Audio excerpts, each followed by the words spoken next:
All right. Hello. We're actually here. We're here. Welcome to our channel, Go Box Art Crates. I'm Jenny. I'm Paul. And tonight we are learning Cosmic Grizzly Bear painting. Sweet. Which this one I think will be a lot of fun. I just kicked my shoes off. Okay. I can't. Mine are like tied on around my ankles. That sounds like a personal problem. It is. So if you're just joining us, we are a membership type of thing. We've been operating as a subscription box. You can buy kits individually without a subscription off our website, gobox.com. Or if you want to become a subscriber and learn new techniques from us every single month, we have that option, and you can just get a new box every month. And well, wait a minute. We need to...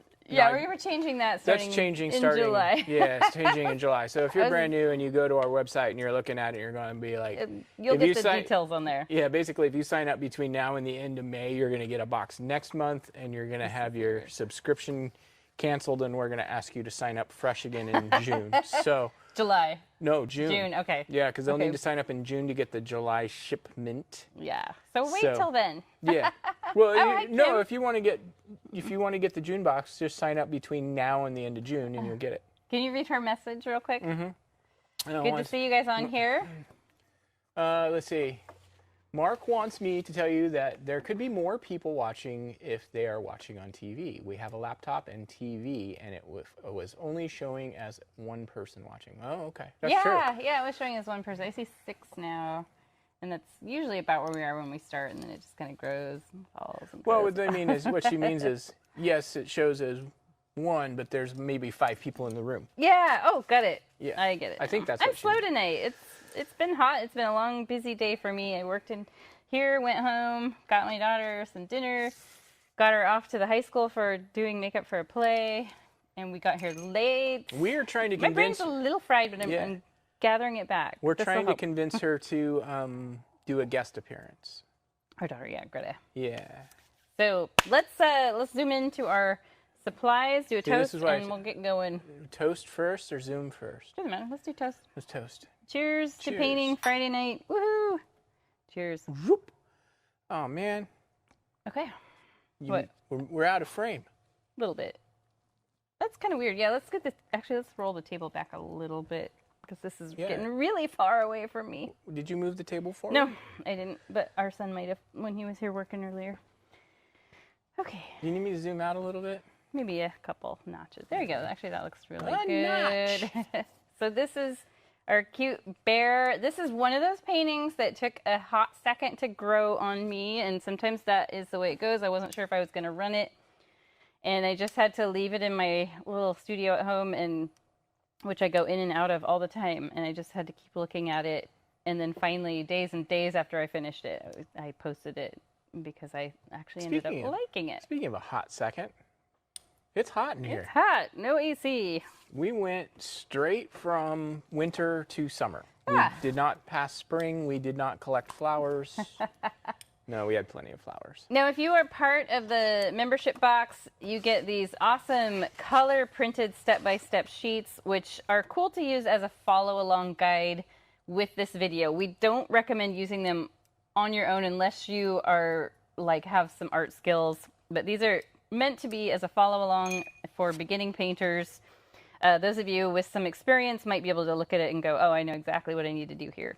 So, I will follow along these, change up some things as needed just for drying time. But we're going to start first with this background, and it's pretty fun. I didn't really elaborate in the tiny little paragraph that I had what we're going to actually do. So that's why we want you to follow the video too. So go ahead and take your biggest brush, dip it in your water cup, brush it back and forth across the bottom, dry it off. Make sure you get the metal ferrule part dried too. That's probably the most overlooked part of this process. What's that? Drying the ferrule. Yeah, a lot of times you'll get that little drop of water stuck Not as on much there. of a big deal with the big brush, but when you get down to the small brush, it can throw everything off. You can move these guys aside if they're in your way. This is the set of brushes that comes with the box. You get this with your very first order, and they're great. They cover everything that we do. So let's take and dip the brush in the phthalo blue. Alrighty. And we're just going to get some of that on here. Whether your brushes are back and forth or up and down, it doesn't matter. When your brush starts running out, dip the brush in the edge of the phthalo red and get some of that on there. So our goal is we're going to end up with a dark purple. Now you're painting all crazy. And you can get the paint on here fairly thick because we do some manipulation with it that works really good if the paint is wet. Yeah, and this blue kind of feels like it likes to just kind of push around the canvas. Yeah, so see, I just put a really thick glob of the phthalo red on there. And for me, I just like to go back and forth to start. So you either want to go up and down or back and forth. You could go all over the place if you wanted to, but the next technique we do while this paint is wet works good if you've got either horizontal or vertical brush strokes. What? What? What do you mean, what? Horizontal or vertical? Yeah. We're going to be doing my manipulation of paint technique that I do when I do abstract paintings. I gotcha. Which I think you maybe have done before. I don't know. So I'm getting a lot of paint on here because I want it to stay wet, which will be a little bit of a challenge in here where it's hot. It's getting hot. So much of this background gets covered, so I don't want you to fret too much about Diana if it's sloppy. Please don't worry about that. Yeah. Now you can, if you want to just mix a purple, you can do that too, just by bringing these two together, and then maybe you have 3 colors to work with.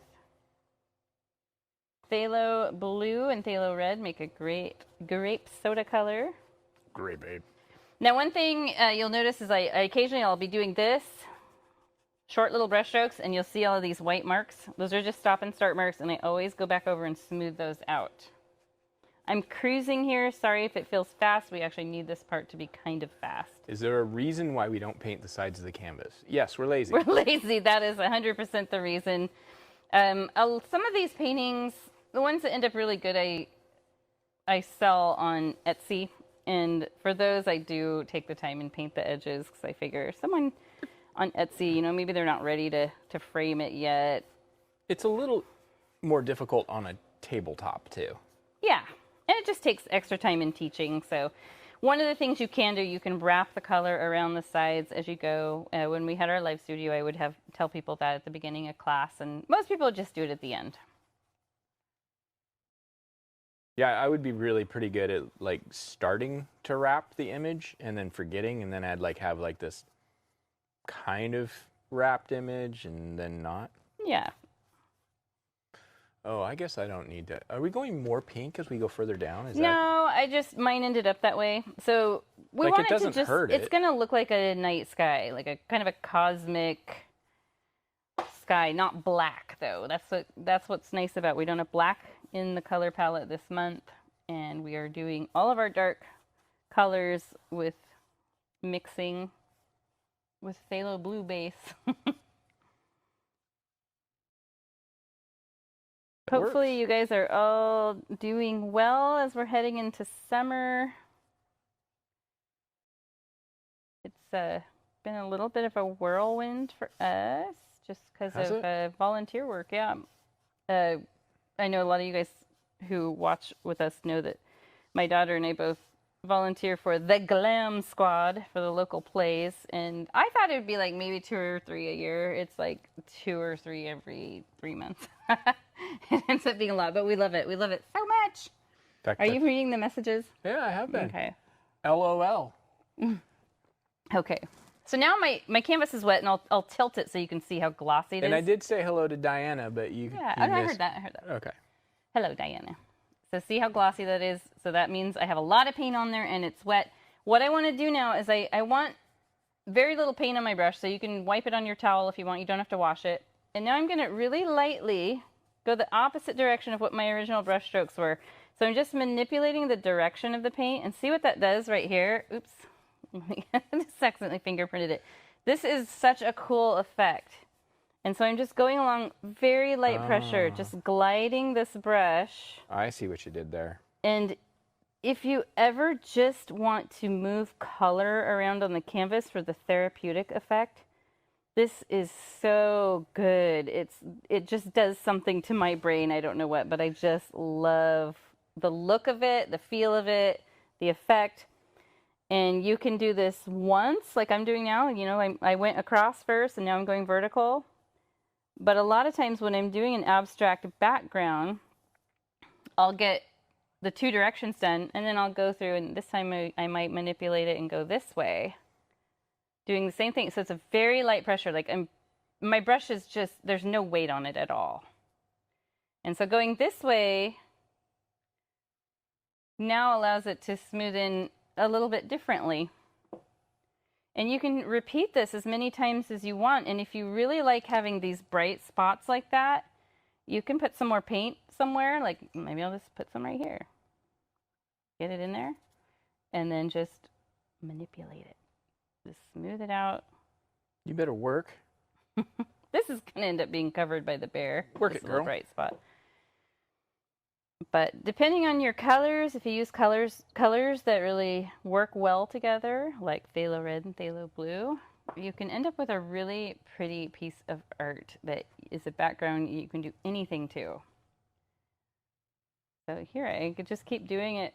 And as long as you're pushing really light, your colors aren't going to completely mix together. You're just going to get those fun little soft bursts of color like that.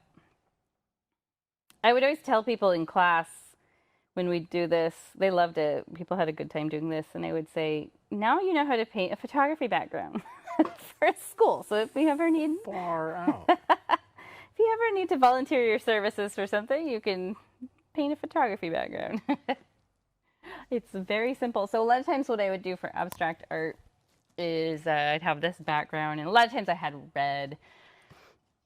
So something really vivid. I'd let it, or let's say I did a turquoise background. I'd let it dry, and then I'd come in with red and do the manipulation thing and have some of the turquoise showing through. And it wouldn't mix together because the turquoise would already be dry. And it's just really a cool thing. I feel like I'd like maybe a little brightness up here above our bear's head. Can you dig it? I can dig it. I can dig it. So look at that.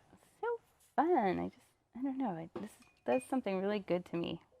I could just fill a bunch of canvases with this. It kind of makes an aurora borealis. Yes, totally. That's what it is. It's like an aurora borealis effect. How was prom? Prom was amazing. Prom was so good. Yes, I'll see if I can pull up a picture on my phone of our daughter and her date. They were amazingly matched. They dyed their hair to match. Well, her date already had his hair dyed, and Greta matched her hair too. But they touched it up. Yeah. So I will pull that up while we're letting this dry, for those of you who know my kiddo. Those of you who know, because we've talked about her a lot. We were actually on our way to drop her off at the school. We were talking about that, and she said, I went on your live stream on like May 4th, just randomly, and you were talking about me. She was like, the people in the chat were talking about me. And we're like, yeah, they all feel like your family. Yeah, and we said they would love it if you came on as a guest spot. So I might actually she might end up doing that. I feel like she's kind of gotten through that. Let's see if I being can turn shy this. about maybe doing something like that mode too. I hope so. You know, and they're teenagers. They're either like the type that they want to be seen everywhere or they don't want to be seen at all. Well, there they are. Look at that. Look at her hair and Lance's hair. They just looked so good. And I'll see if I have I loved that picture. I just think it's really cute, but I know I have a picture of the two together. I just sent you one. Yeah, that one, she's closing her eyes. No, that's actually good because it shows her makeup. Yeah. So, yeah, she had red glitter makeup. She looked so fun. And then they're with their whole group.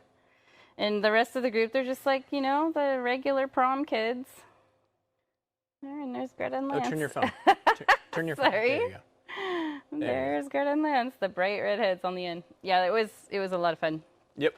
They had a great time. I was so jealous. I wanted to be a fly on the wall. And they were back to our house by about 10:15 and played Nintendo till like 1 a.m. Yeah, their complaint was they just played boring music. They played like 6 Taylor Swift songs, which, I mean, there are a couple of emos. They don't want to listen to Taylor Swift, but other people might want to listen to Taylor Swift. I mean, her concerts go crazy with the sellouts. We know that. Okay. Sweet picks.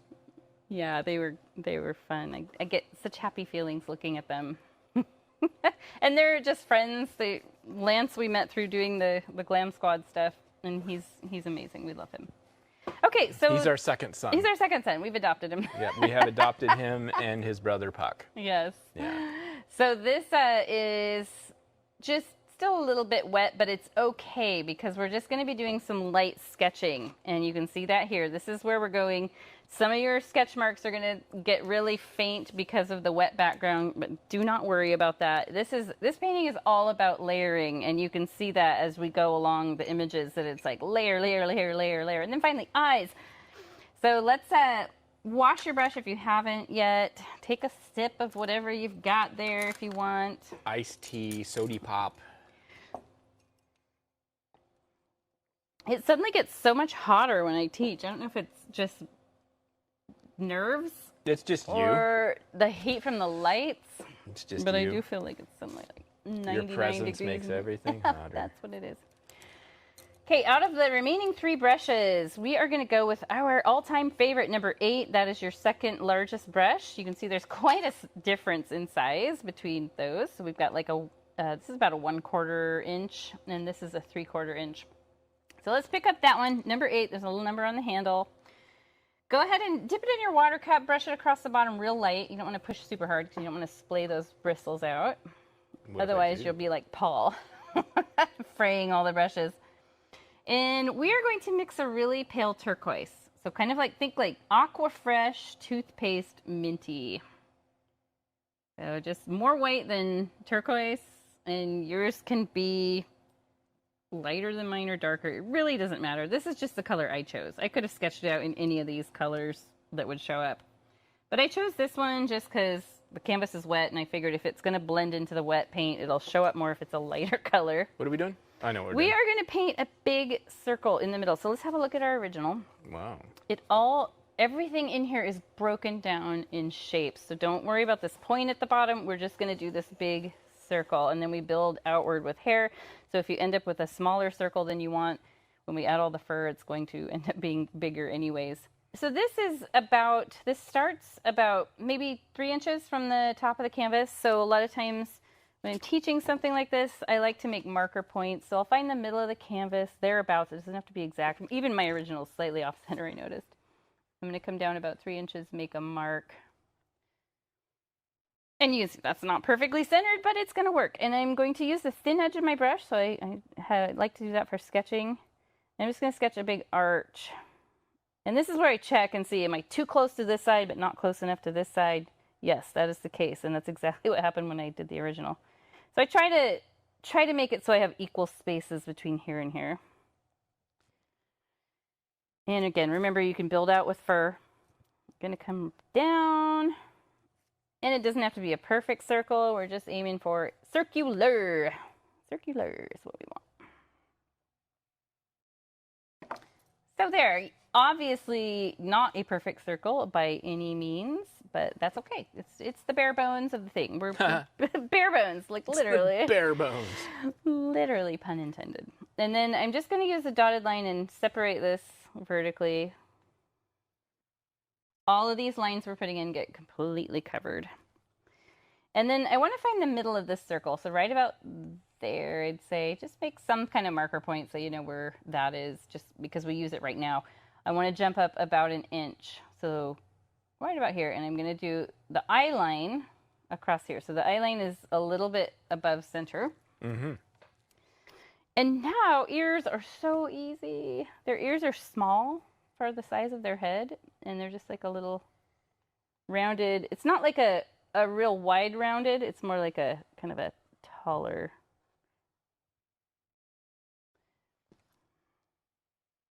Everything we do here, you can totally paint over with fur and all kinds of things. So yeah, my ears are a little, like maybe one is, I feel like maybe it's twitching one ear. Everything we do, we can fix it too. Yeah, that's right. Okay, Okay, at this point, I do want to sketch the eyes on.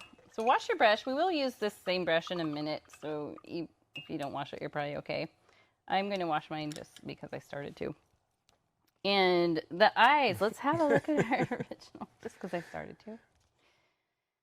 The eyes, I looked at a bunch of pictures of grizzly bears. I think they're the cutest creatures in the entire universe. Wow. And they're just very brutal. That's a bold statement. They're just very hungry. You know, they're brutal because they're hungry. Or actually, most of the time, they are attacking because they have young nearby. Babies. So, yeah. I read somewhere actually, I read this on Instagram yesterday. Grizzly bears won't attack you unless they have young, but I don't know if that's true. Let's ask the grizzly man. Yeah, Timothy Treadwell. We'll ask him. Yeah, let's ask him about that. No, but that's true. I mean, there were not babies involved. Dude just got mauled by a male bear. That was so that particular bear got exiled from the clan of bears. Like they kicked him out basically, and it was starving. And Timothy was right there. Isn't it the Red Machine? It was called the Red Machine. That's crazy. Okay, so this is you see how close together the eyes are. So they have very round faces, really tiny eyes that are close together. These eyes, even though they look really pretty realistic, they're so simple to do. And I'm going to guide you through it. So let's pick up our smallest brush now. Sweet. Sweet. This one right here. Dip it in the water just to kind of glue the bristles together. Tap it off on your towel. And I like to pinch the bristles together, especially if you've been using your brush for a while and they've started to just not be together. Mm-hmm. Dip the very tip of the bristles. Pick up just a little of the turquoise. You can see I have very little on the brush. Let's go ahead and zoom in since we have that advantage. Since we're doing the eyes. Their eyes are very round and close together. And one of the things I sometimes do is I'll place them. So I'm going to do like a tiny little dot there and a tiny little dot there. So if I were to measure, this is probably just a little over an inch. Inch and a quarter, inch and a half. And we can leave the eyes that way. Why not? It'll be cute. I love it. Just kidding. We're not going to do that. So then imagine this is the tiny little pupil in the eye. And we're going to center this rounded arch. Just draw a little rainbow. Little rainbow over that. And then you can do the other one too. And if your eyes end up bigger, that's okay. It can be just more of like a cute bear. Anime style. Oh my gosh, it actually looks kind of cute right now. And then underneath, we'll just mirror image this rainbow shape. So then you end up with like little points on the corners, or your eye can end up being fully round. Mine almost always just end up looking like fat lemon shapes. That's usually what I'll compare it to. They're 100% not perfectly even. We're good. We're okay. When I painted this original, they were as every bit as jacked up as they might look now. So we're okay. We'll get there. Promise. It's going to go through a rough and ugly phase like most paintings do. Next month, our painting goes through a pretty rough and ugly phase. It's the starfish. And it's just because we're dealing with dark colors that are kind of transparent. So they require lots of coats of paint. And so there will be a phase that people just coming onto YouTube will like look at it and be like, who are these people? They're not artists, and just back right out. So yeah, just forewarning, next month, the first like half hour maybe will be a little rough. Okay, now let's draw, let's see, what do we do next? If I draw the snout next, I think. Eyes, they have very large noses. Very large? Very large noses. Okay. Do you think they call them bears because they like to eat berries? Maybe, but it's spelled different. I know. B-E-R-R would be the right. I'm just having a look. I think I sketched the nose next. Yes. Let's have a look at my original. So their noses are, let's zoom out just a bit, please. Now your job is complete. So their noses I can go home now? Okay, I'll be back later. This particular part, not the snout, the nose is really large. Like looking at all the photos, it's like, wow, that thing is big. It's probably like, I don't know, the size of a baseball. They're really big. And then this is pretty narrow, and we'll draw that around. And it's also low down. Now polar bears, their noses are even further down. And I've done some kids paintings with polar bears, and that's how I know that. It's just by studying their faces. So let's find the center dot, and you can use your smallest brush again. Sorry, I had you wash it off. I think it is just 1 inch below. Yeah, 1 inch below, about 1 inch below your center dot. I'm gonna go, yeah, right about maybe 1¼ inch on mine, and make something so that you know that's where the top of the nose is going to be. Now this nose is going to go out. Just draw a slightly curved line about 1 inch wide. Even a little more than 1 inch is good. And then we're going to round down like this on either side. I don't know what the name of the shape is. It just kind of reminds me of a wooden top. It's an acorn. Yeah, like a white acorn shape. And now already it's looking like a bear, even though we don't have the snout drawn on there, which we're gonna do next. So the lower lip ends up kind of far down the chin, like he's gonna look like he has no chin, but we actually make this come down to a point later, so we're gonna build on that chin. So let's draw a little line down here that divides the mouth. It's just short, maybe 1/2 inch. And then from the inner corner of the eye, go ahead and slightly arch in. It's like you're following this arch of the eye. We're bending it in a little. And then it's going to come way out here, you know, a good 3/4 inch away from the nose, kind of, sort of. 1/2 inch, 3/4 inch. Nothing's permanent. You can resketch anything because everything gets covered up. We're going to come down under the nose. There's a tiny little bug on my canvas. Bugging the bear. And we're going to do this one to match. Oh my gosh, it's so cute already. What if my bear looks angry? Hey, your snout needs to be a little... See how we have a distance between each? See that? Oh, I see what you did. Yeah. I messed up. I gotcha. And then the lower lip is really easy. It's not as wide as this is. It's just kind of in here, and you're just doing like a bowl shape right under here.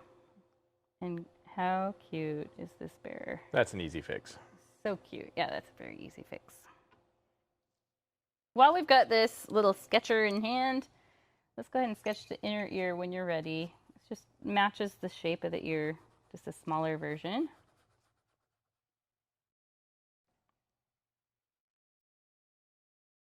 Yeah, so he's a little, I mean, right now is the phase that's kind of a rough and ugly phase.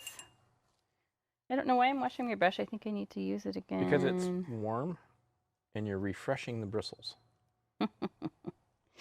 Actually, we aren't going to use this quite yet. We are going to use it when we draw the nostrils on. But for now, we are on step 3 if you're following along here. So this is what we've got right now. And now we're going to move to adding fur around the face and the ears. And now the direction of the fur is what I want to talk about really quick. Animals, their fur grows upwards from their snout and then around. So it starts going up and out. And then it's really going to go out and then down. The cheeks, it's going to go downward. So right now we're just going around the edges, so you don't have to worry about cheeks or anything like that. And then on the ears, it actually grows upward on each side. So I'll guide you through that. Let's take our number 8 brush, and you can use your light turquoise. You can mix a little more turquoise in it so that it's a little more of a rich color if you want. Now this is a technique where we want to use the thin edge of the brush because you're going to get a nice thin line. Here, let's start on this side here where it's a little bit easier. So see how I'm sort of flicking outward? And one of the things I try to do is to make the individual hairs or fur strands, they're not all, maybe they're pointing the same direction, but maybe they're not all the same length. Maybe some are like pointing down. He's a little raggedy, or he or she, a little raggedy. They. And now as we go around the jowls here, see how I'm sort of starting to curve the fur in towards the chin? And this is where you can bring it down to a point. So if you want to like go down from this middle line and make like a dot where you want to bring that chin down to a point. They have like a cute like acorn shaped face actually. And I'll do this one too. Every once in a while, maybe there's one that's going to flick upward. Maybe this one's going to be more downward. I just try to make it look very fuzzy and unkempt. This reminds me of Chicky. Yeah, our dog has fur like this. And you can make it have really long hair if you want. And then let's go down to this point here. So then see how we've got that kind of, I don't know, I think of it like a top, like an old school wooden top is shaped like that. I'm sure there's a name for the shape we're just missing. And the top of the head, the hair or fur goes, like on this side I like to kind of go upward, like almost like I'm angling up like this. And I'm going to go in the front of the ear like that too. So they have hair that flicks into their ears. I mean fur, but I'll probably say hair a lot just because, I don't know, automatic. My brain goes on autopilot.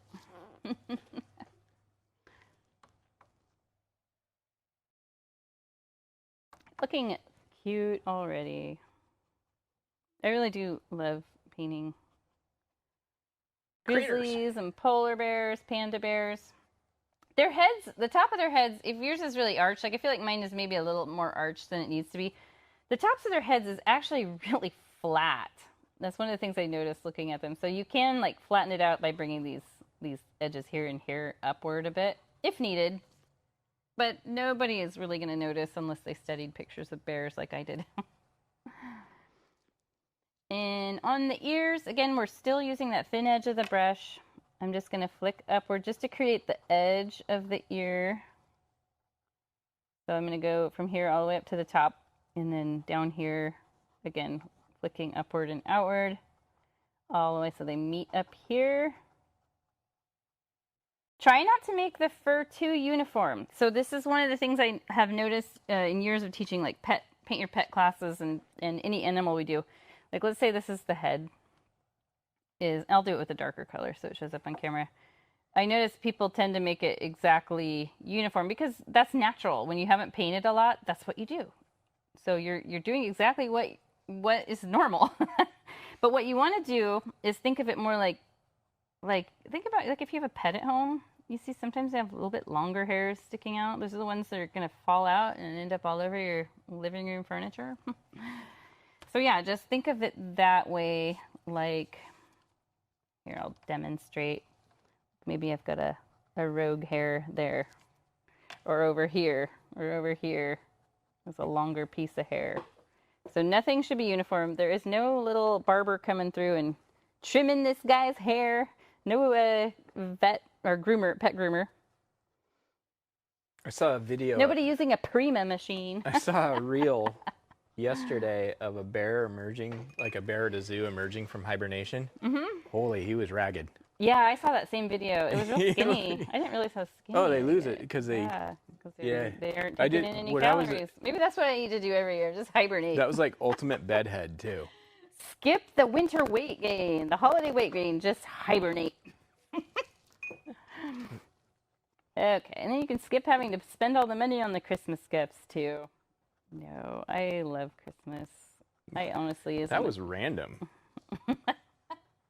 It was the hibernation thing, the winter weight gain. Okay. So yeah, the bear's ears, they're not totally even. The eyes are not totally even. Totally okay. Unless it's like you've got one ear that's like maybe way over here and this one's way up here. You might, unless you're doing an abstract, you might change that up just a little bit just to get them more close to where they should be. And a lot of times what I'll do in a situation, if I have one that's maybe too low and the other's too high, I'll just take the one that's too low and build fur up, and the one that's too high and just not necessarily put a ton on the top, so you can visually make it match. It's kind of like I have everybody's faces are actually not symmetrical, and I don't know if you guys have ever seen those pictures where they've taken celebrities' faces and mirror image them, and so they'll like replicate the left side of their face and mirror image it and put it together, and they look like a completely different person, and it's because your face is not symmetrical. It's the same in the animal kingdom too. And so yeah, you just manipulate it with the paint. Kind of like when I put on my liquid eyeliner, if one is not working right, I manipulate it with the paint. So that's what happens. I do love these colors too, Kim. They're really great. They remind me of 1988. Most bears don't have good barbers. That's right. I wouldn't want to get close to one. Okay, so now what I want to do is in step 3, you can barely see it here, but I actually barely see it. I know we're going to be using that pun a lot, and I don't even think about it, but you will grab it. I will not miss an opportunity. Like your bear. Just wait. Your bear got into the special mushrooms on the. It's a cosmic bear, right? Oh my gosh, yes, it is. Like I think mine bear. is like the ramped up version. Can I show yours? No, not yet. Oh, come on. Yeah, but I feel like It is okay. so funny. But I love it. I want to explain this a little bit. Okay. I feel like it's a modernized version of the Grateful Dead bears. Oh yeah, totally. All right, you can go ahead and show it. Okay, this is Paul's bear that he either got into some. It's cocaine bear. More meth bear, but you know. And I actually love it. I think it will make a very fun. Oh, you painting. just wait and see. You know how. You know he's gonna bring it together. You know I like to do these big furry animal things. Like remember Chewbacca and Wicket? Yes. They came together great. You got to trust the process. Okay, so for this next step, we're going to be. I'll show you real quick what we're going to do. It is. Look at this glare here. We're going across the top of the eye. And you can use the thin edge of this number 8 brush, or if you feel more comfortable, use your smallest brush. I want you to use what feels like it would be right in your hand. And I'm going to come down, and we're going to do this. So this ends up kind of like an upside down teardrop shape, but I'm doing the furry brush strokes. So much of this gets covered up, where right now we're just blueprinting the bear. Literally. Yeah, in blue. So the reason we're putting these on here is because these areas, if you look at a picture of a grizzly bear, they're dark. It's their goth makeup. And no, they actually have just this darker area under their eyes. So this kind of masks it off for us. And what I'm going to do next is we are literally going to go to where it kind of has the cocaine bear look. Got some water in here. We're going to fill in the eyes solid color. And they're going to look crazy for the next, for the next 3 steps. So just try not to look at it. Try not to look it in the eyes. Now, I have these bright dots, and my line going across here is pretty bright too. In the instructions, I have you filling the eyes in with just raw sienna. You can use whatever brush feels good, whether it's your number 8, number 4, or your little round one, which is a 2. And let's just get a single coat of this raw sienna. Now this is transparent. It's not a super opaque paint, so as it dries especially, you'll start seeing some of your underwork popping through. So you'll see if you did the little dots like I did. They show up now, and as the paint dries, they're going to show up even more. So the eyes do get at least 2 coats of paint. But yes, now he's got those staring zombie eyes. Scary! Zombie eyes.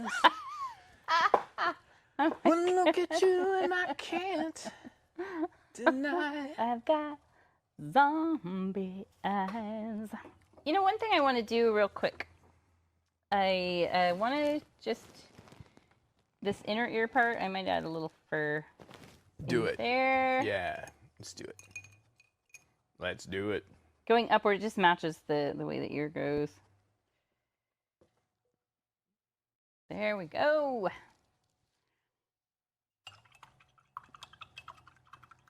I want to know what you guys thought of Paul's slightly erect bear. It's kind of patience, people. We can laugh at our paintings. And Paul and I, because we've been married for 26? Actually, I don't even know what our... No, yeah, we're closing in on 27. Closing in on 27 years. We can make fun of each other's paintings. But I don't recommend you do that if you're painting with a partner. I don't recommend you do that unless you really know the person very well. There's a reason why we never did the paint your date class. Yeah, we thought about doing a paint your date class at one point, and it was going to be super fun, and we were going to pre-sketch the canvases and then let people do whatever they want to them. But then we saw reviews of other places that had done it, and we just decided that was a disaster we did not want to deal with. Okay, let's get some nostrils drawn on this guy. Now let's have a look at the original. Their nostrils, they almost have kind of like when you look at it, you could almost visualize it as a pig snout because it's like the nostrils are not down low like ours are, like our nostrils are down here. These are like right in the middle. And we're going to use our smallest brush.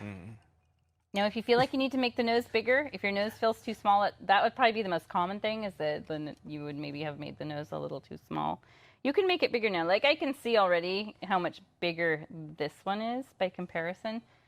So like what I would do in that case, you can just widen it up to the size you like. Even bring it up a little taller, but not too high up because you still want to keep that idea that the nose is low down on the face. So you can see what I'm doing. I'm using my little brush. They kind of have parking garage nostrils. Parking garage nostrils? Yeah, I don't want to explain it. Yeah, I don't think you can explain that. Now, if you want, you can dip your brush in water and add a drop of water to your paint. Like mine's drying because of the heat in here. Boy, it is yeah, stuffy more I than don't know anything. how hot it is in here. Maybe It's not that it's hot, but it's just stuffy. So we have this dividing line going down the middle, and he does end up with, like we have, the little middle section, which probably has a name that I don't know. So what I want to do to help me sketch these out is I'm just going to take this dividing line and I'm going to go just maybe 1/8 of an inch on either side. So I have this channel and just go about 3/4 of the way up the nose. You know what I just thought of? What?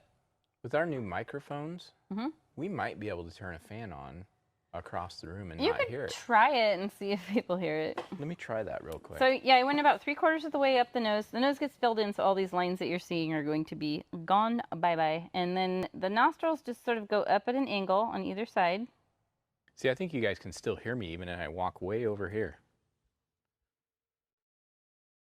And then this part, we're going to just round down, like kind of do a bowl shape.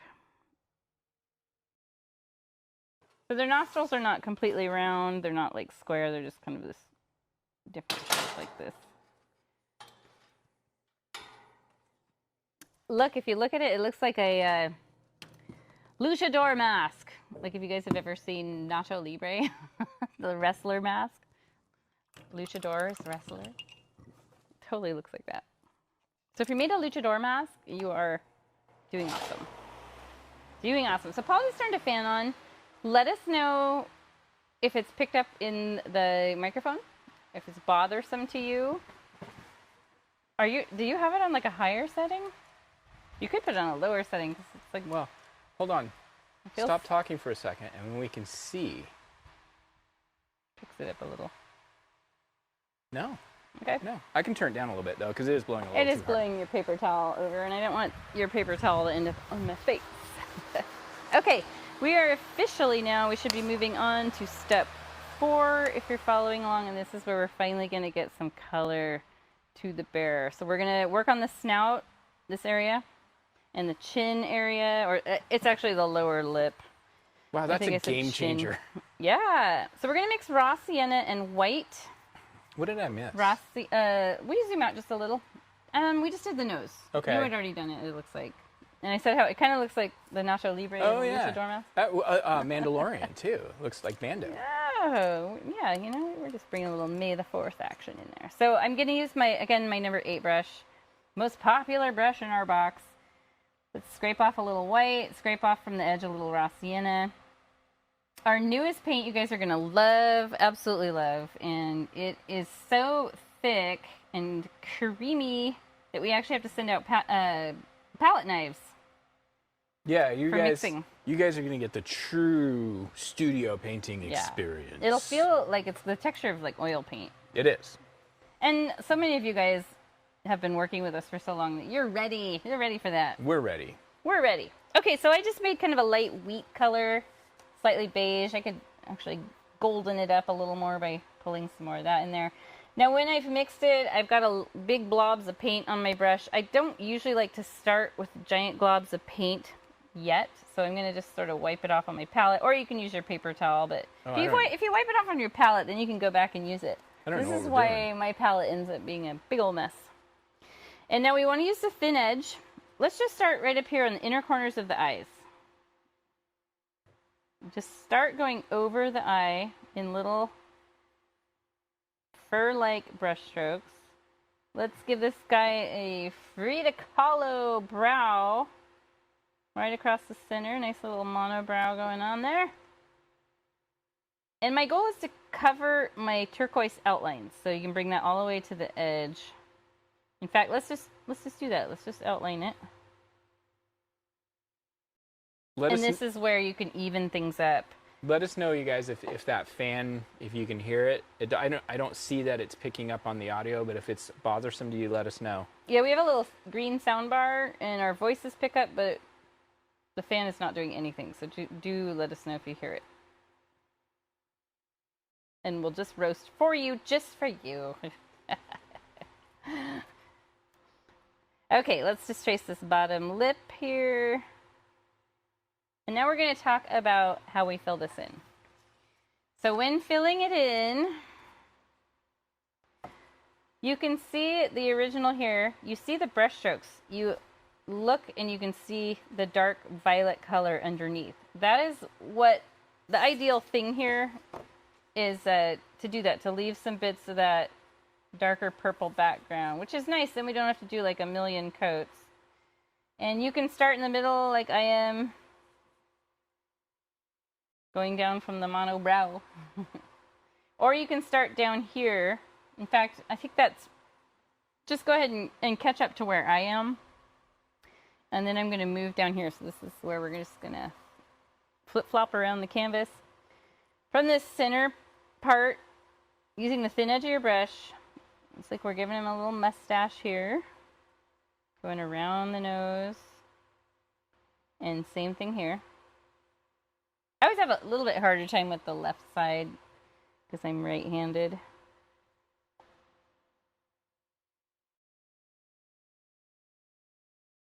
And so you can see how you can see the streaks. You see the background showing through. I want that look. It gives it just the right look for this particular design.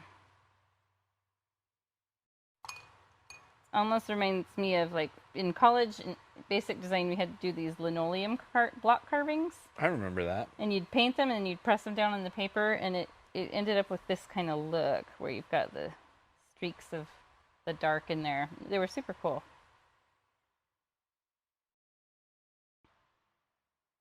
So just go along the top of the nose. You can just flick upward just to get that colored in.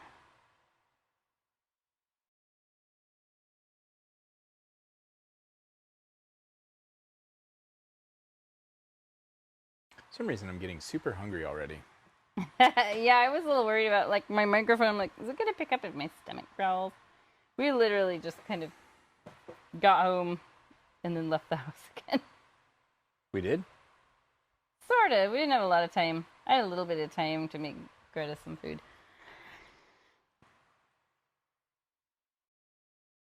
So any part of this, if it feels like you'd like it a little more opaque, you can do that. But I highly recommend leaving some of these dark streaks so it's not like a full solid fill like you'd do on Photoshop. You want the brush strokes in there. And you can fill in the lower lip, but I want to leave just a tiny hair of dark in between the snout here and the lower lip, and that's what's going to create the mouth for you. You can attach the corners here, but do have a little bit of the mouth showing.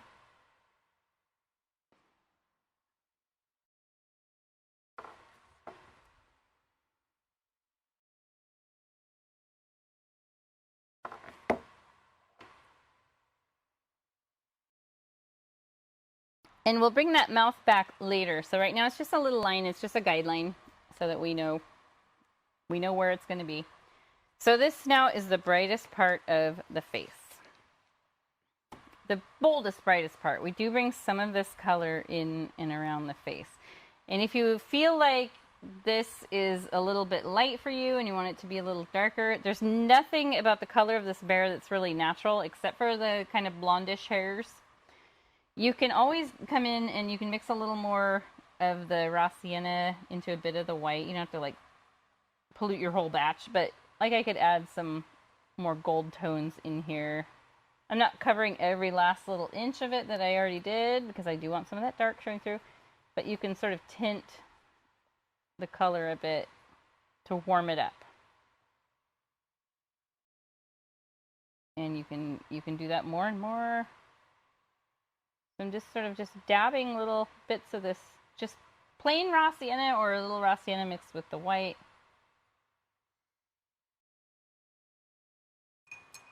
Put a little down here. And then over the top of the eyes, I'm going to go back to the lighter color I was using. And just give him some eyebrows. Just flicking. Quick little flick, very light pressure. If you need to mix a drop of water with your paint, that's actually very helpful. You don't want a ton of paint on the brush because the more paint you have on there, the whiter your little thin edge is going to be because it'll be clogged up with paint. So a lot of times what I'll do is just wipe my brush off and then just dip the tip of the bristles in the color I just mixed. And then you have this nice little thin bit of paint. And this is just going to kind of go up. And you can bring this fur over like this.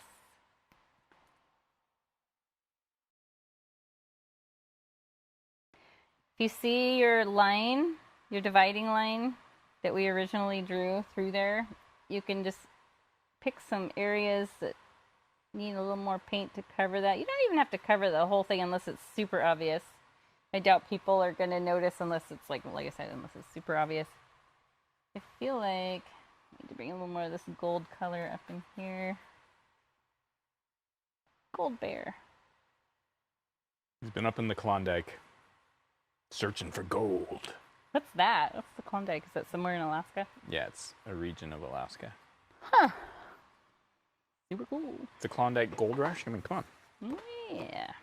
Okay. What would you do for a Klondike bar right now? I'm going to give, sorry, I didn't mean to shout that. I'm going to give the eyes another coat of the raw sienna. It's all right. I got real excited all of a sudden. I put this effect on there so I don't get to get so it doesn't over spike on people. I go theatrical for a few. I'm projecting to a whole studio audience. Oh, thanks, Lori. Oh, okay. Oh, dumb question. What do you mean by warm it up? Okay, so by warming it up, we're just adding a... so there's warm colors and cool colors, which you already know. The cool colors would be like blues and then and greens. And the warm colors would be like yellows, reds. Now, I do think green technically is kind of in the middle because you're mixing yellow and blue. It can go either way, and there's such a thing as a cool red and a cool yellow. Yeah, because there's like a blue-based red that would be more of a cool like red. More magenta. That's our red that we send out in your kits, the bright red. Yeah, yeah. We also call it ruby red. That one is a cool red. Because it kind of starts to lean towards purple a little bit. And if you mix it with white, you get a true pink. But the fire red, which is another one, that's the red that came with your May the 4th kits. Mm-hmm. That makes a very warm orangey red, so that would be a warm red. I just realized something I did that I didn't have to do. So I painted these inner ears. We don't really have to do that because we end up painting that dark, but it's okay. We're just gonna go with it. If you had never pointed it out, nobody else would have known. But I know, so I have to point it out. Okay. Just looking. I think we just add raw sienna next. Yeah. We are going to now add just plain unmixed raw sienna. So this one here, your kind of butterscotch color. A color, if you're using your own paint at home, if you have yellow ochre, it's a very similar color. Yellow ochre. Yellow ochre. A color that will be prominently featured starting in July. Yeah. I'm excited about that. Okay, so we're going to go in step 4. We're going to go from this to this. We're going to add a lot of this raw sienna color all throughout. That will warm up the bear. So let's take our number 8 brush again. Dip it in just the plain raw sienna. Now you can't, I'm just being a guide here. You can make your bear completely different. I always want to try to remind people that they can do that. Yeah. Because it's all about creativity. It's not about like follow exactly what I do unless you want to follow exactly what I do. You can go your own way. You can go your own way. So I'm just adding some of this raw sienna in and around the turquoise here. They're a good complement to each other. Are you adding a little bit of white to that at all? No, no white. Just straight up? Straight up. And Straight then up from the top, I'm in a singing right mood tonight. above here, we're gonna leave these little upside down teardrop areas on the inner corner of the eyes dark, so we're not gonna do anything to those. I feel like we need to go do karaoke. The fur is growing up and out and just arching over the eyes. So just do that first, like you're drawing giant eyebrows. And on this side too, and we're leaving purple. We're leaving the background in there too, because we put on other colors. We have a lot of other colors that are going to go on here in the same fashion, so it's going to be a lot of layering. And you can bring this raw sienna down in here if you feel like you really want it to blend together. But bring it out to the edges, so don't come to just like the edge of the turquoise. I want you to overlap. So bring some of that out in to that turquoise fur. Your dotted line is still going to show up for a while. The one that we originally divided the center of the bear with. He's looking fairly berry. Now, while I do this, the tip I can give you is, again, use the thin edge of your brush. If it starts getting really bloated with paint and the bristles are separating, you're going to get a thicker line. So occasionally you might just wipe your brush off or even wash it and pinch the bristles together and restart. But the one thing I want to really have you do here is not use a lot of pressure. So it's just a thin little wisp of your hand here or your wrist, so that you're just getting a little flick of hair. The harder you press, the thicker your lines are going to be. So if you're ending up with where your fur is feeling a little too thick, press a little lighter. Yeah, I think that's one of the questions that comes up a lot, both in the studio and it's been a while since we've been in the studio, but in the Facebook group too, is concerns about thick lines. And really, it's just a matter of just really thinking of just the edge of the brush just kind of skating along. Yeah. And light pressure and how much paint. This is something you'll get familiar with as you paint more and more. It doesn't just come, everything doesn't just come to you all at once. You know, like, it's you're like just when gonna naturally start using it's like when you're pressure. driving in a school zone. Yeah. Right? You don't just coast. You don't just coast. You got to put a little bit of pressure on the gas pedal. Right? Okay. To keep going. But it's not like pedal to the metal with your other foot on the brake to keep you from going too fast. Just a little bit. Just feather it a bit, babe. Paul and his analogies. Yeah, it works. I know this one works. So I'm coming down here, again, overlapping that turquoise. Now the fur down here is going to be growing towards, it's all going to be angling towards this point.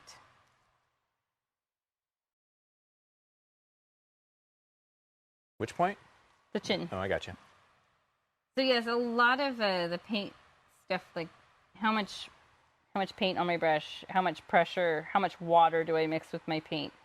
That's something that we can tell you what to do, but really it's going to come with experiencing it yourself and realizing, hey, the last time I made those grassy pieces, they ended up really thick and I didn't like them. And then you learn that you add a little water to your paint to thin it out and use much less pressure, and you get a completely different effect. And like I said, it's not something that you just naturally know. It takes practice. And it becomes this balance too between how much water to add, how much paint to have in your brush, and how much pressure to put on. And there's all kinds of variables in between. Like you can have a lot of paint and a lot of pressure makes a big brrrt of paint, right? Yeah. A little amount of paint with more pressure is going to be less, and it's just balancing all those things. So sometimes, yeah. So this raw sienna color can be a bit frustrating to work with. Yeah. If you're looking for like a really opaque coverage like this. Think of it as just tinting. Right now it's just a ghost. It's a ghost bear. It's just a floating head that's kind of transparent, except for this part. So if you're frustrated by that really transparent nature of this color, don't worry about it. We add on so many other layers. It will become this or something very similar to that. One thing I want to do now that is optional, I had mentioned this in the notes. I toyed around with the idea of just leaving it as a floating head, but in the end I thought, I am going to add some shoulders and then I'll just leave this part plain. You can add fur down here if you want to just have it be all bare. I just wanted just the hint of some shoulders, and it's like he's kind of dissipating into the dark.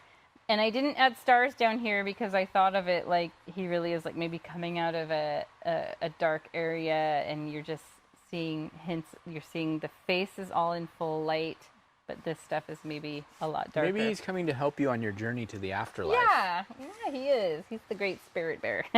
So you can add the hint of shoulders. Now they're going to come out like here and here because they don't really have a neck. They're just head to shoulders. So I'm flicking my fur. See, and that's how I know I saw. That's how I know I saw Bigfoot and not a bear. Towards this. What? That's how I know I saw Bigfoot and not a bear. This thing had a neck. Oh, okay. Yeah, Paul had a Bigfoot experience. It's actually, he wrote a story that's on the BFRO website. It totally is. Bigfoot Research Organization. Is that what that stands for? I was contacted multiple times to appear on cable network channels. Specials. I remember this was years ago, over 20 years ago. And I remember your dad was like, "We own a business. We don't want you to." I'm like, they can black out my face and give me the really deep voice. I remember that was the advice from your dad, and I was like, "That's good advice. Actually, that's very good advice." But now, in hindsight, you know how cool it would be with the whole cryptid, how people are so excited about cryptids. I could be like, yeah, I was on that show. Yeah, you can go and slap him. I was the guy wearing the fedora, back shadowed, with the voice that sounded like this. So that's about how far I go in. So Paul, I have this idea. Before we move on, I have to say it because I'll forget. I think you should do a Bigfoot face painting like this. Oh my gosh. And then you can tell your story. I should do a Bigfoot painting. Yeah. No, actually, you know what? I should do a painting of what I actually saw. Okay. Are you sure it wasn't like a snag of a tree? It was not. Good Lord. This is how you know your wife trusts you. You sure? You sure? Yes, I know what I saw. You're just like that kid on the Polar Express. Are you sure? Are you sure? Well, I don't know anymore. Oh, yes. What are we on? We're on step 5. I think so. Yes, we're still... Okay, we did the hint of the shoulders. Yes, so we are on step 5. We're still going to use our number 8 brush. I don't know if Paul uses it as much as I do throughout his paintings, but it is like the most popular brush for our stuff, I think. That's actually my favorite brush. This one gets the stuff on fast, but this one does so much of the main work, and then we bring in this guy at the end to be the cleanup crew. See, I used to be a big advocate of using the big brush. Mm-hmm.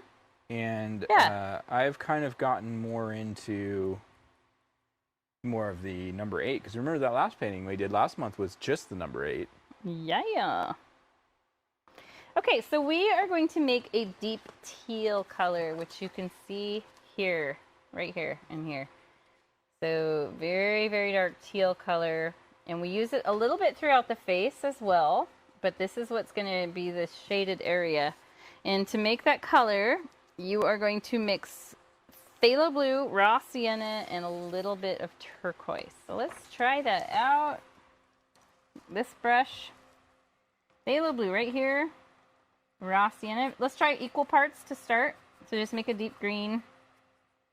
This color would work. It's a deep teal already, but I do like to bring in a little turquoise. And the raw sienna will tone it down. So right now this is a really vivid, rich, pretty color, which let's paint it on. That works. That works perfectly fine. If you wanted to tone it down and have it be more of a muted color, you would add some more of this raw sienna in there. And you can see already it definitely changes the tone. Here I've got half and half. You can see the difference there. So pick which one you like.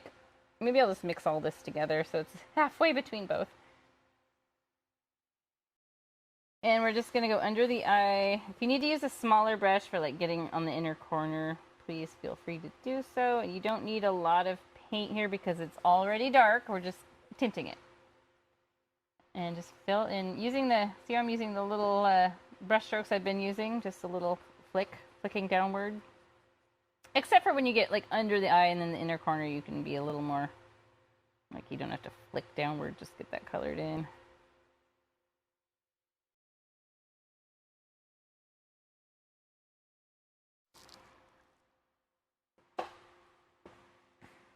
So we're going to kind of flick the brush outward here.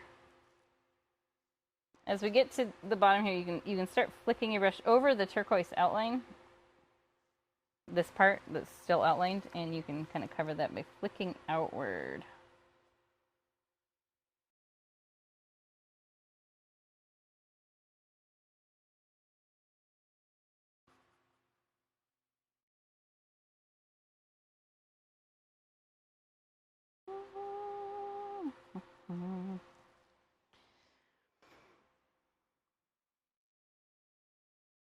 And we're going to fill the ears in with this color. Now you could just fill in this little patch of the inner ear that I did, or you can fill in the whole section, which is what I did on this one. That's what I was talking about earlier, where I was like, oh, I didn't need to do that. Either way, you know, I'll just, I'll fill in the whole thing. Do it. And if you need it to be a little darker, just add more raw sienna and phthalo blue. That will darken it right up. If you feel like when you're putting it on here, maybe it's too green or too dark. I mean, too light. Darken it up by adding a little more phthalo blue and a little more raw sienna. And right here, don't worry about that. That's gonna, see how now I cut off all my hair in this weird little chop. That's gonna be fixed up. We're gonna add a lot more hair flicking over the inner ear.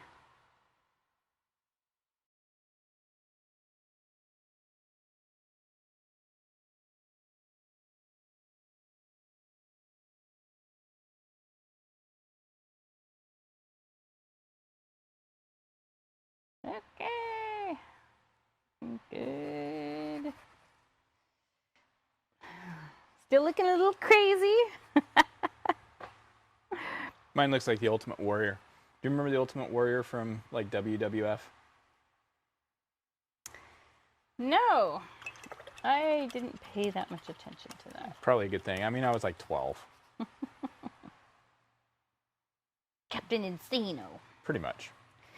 Okay, so we're going to wash the brush. Let's leave this here. It might dry on your palette. That's okay. It's easy to remix if you want to add it to the bear's face later. It's totally optional. What I want to do now is work on the nose. So we are going to mix, what do I have here? Phthalo blue with a touch of white and turquoise, but it's still really dark. So this is the base color we come up with. Hi, Lori. Thanks for joining us. Yeah. She says, love the look of the bear. Just joined. Little crazy bear right now. Crazy bear. Crazy. So let's, if your palette looks like mine, we need to find a clean spot. And let's mix phthalo blue and turquoise first. So that makes a really beautiful color that I absolutely love. It's almost like this color in oil paint called cerulean blue. It's kind of close. And it's just such a gorgeous color. Cerulean blue was my jam back in the day. Yeah, cerulean blue is an amazing color.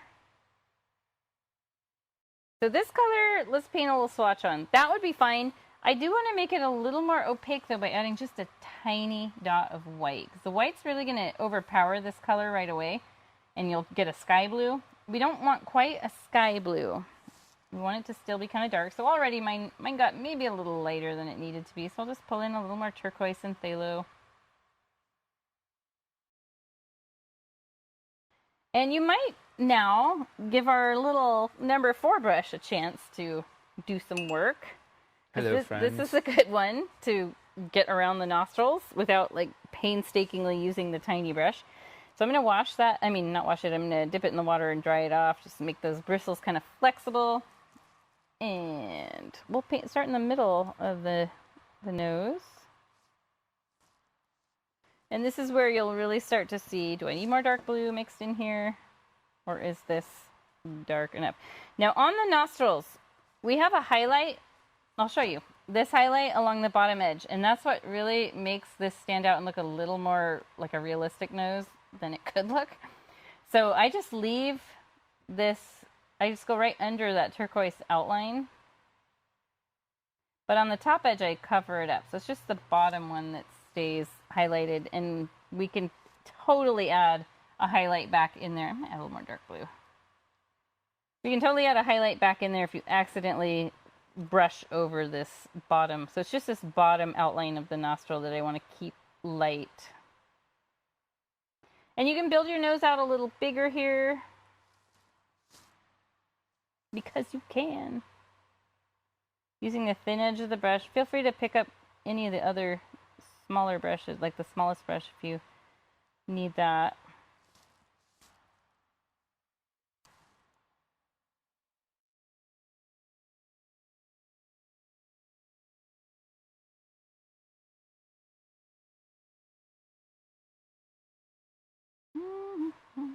Looking good.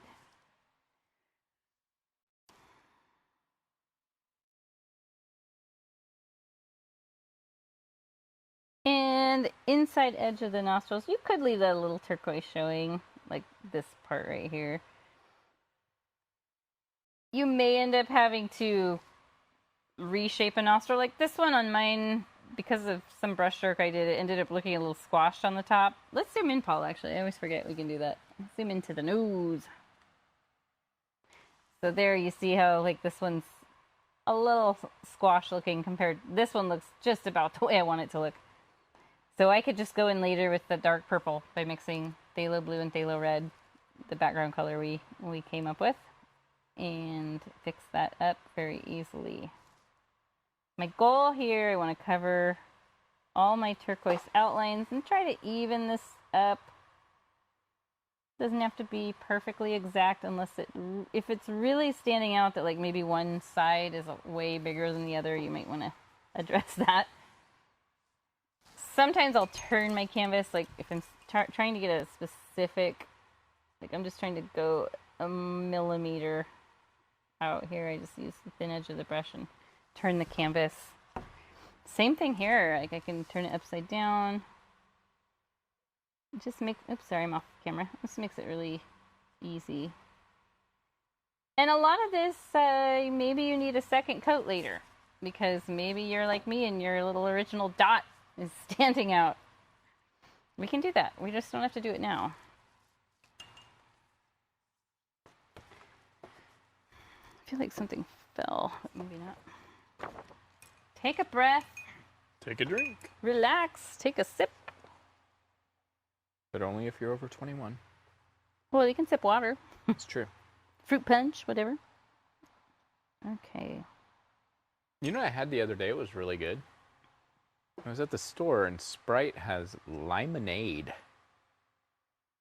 And it was really tasty. Limonade, isn't that like limeade, or does it just have lime? It's lime Sprite. and lemon? It's Sprite. Okay. And it's like Sprite's version of lemonade. Carbonated. It was really refreshing. Very cool. Okay.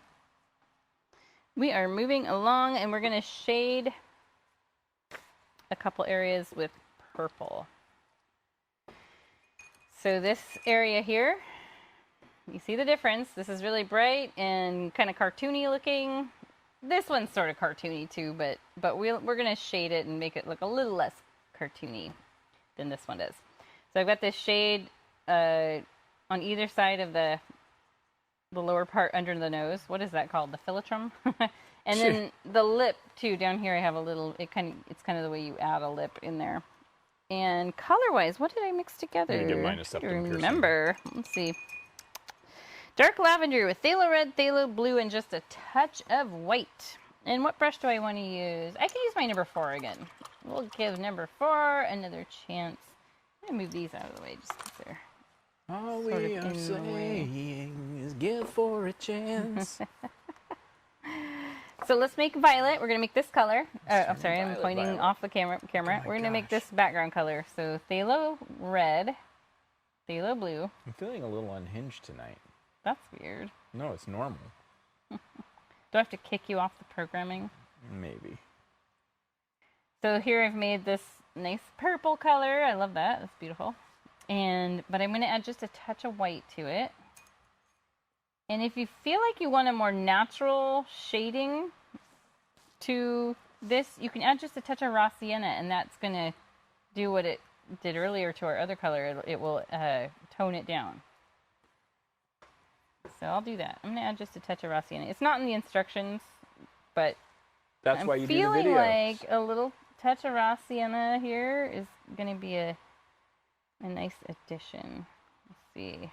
That's the advantage to doing the videos than just doing the printed tutorials. Yeah, you learn a bit more for sure. Yeah. There's only so much we can put on those.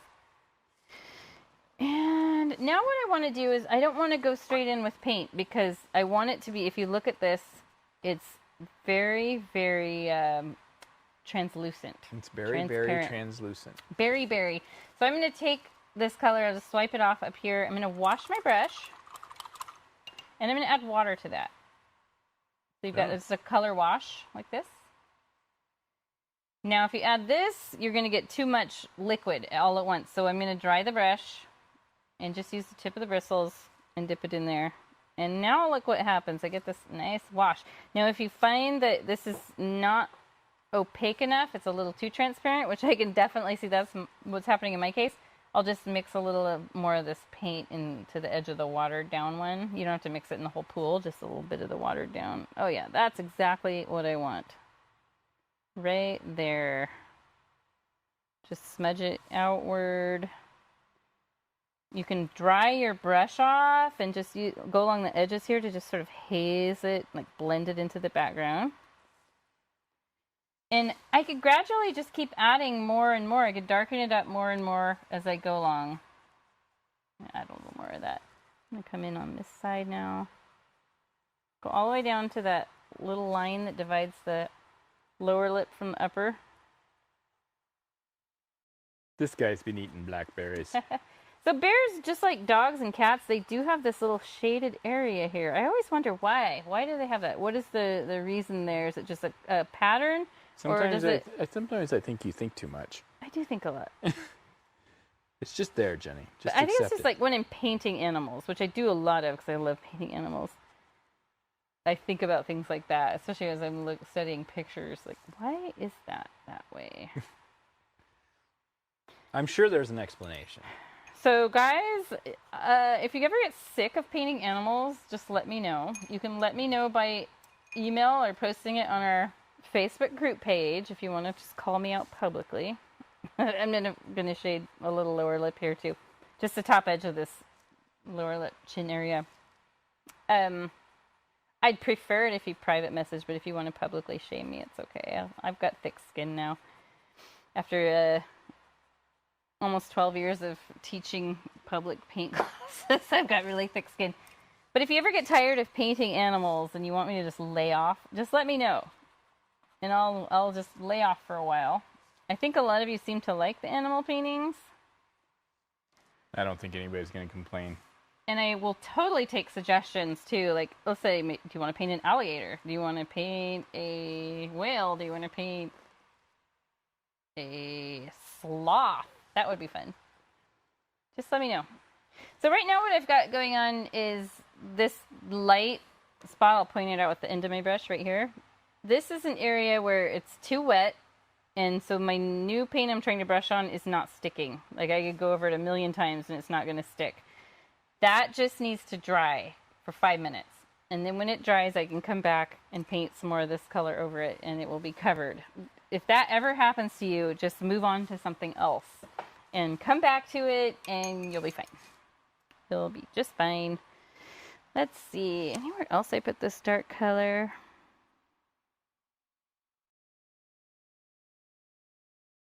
No. Oh, wait, yes. We have one more step in step 5.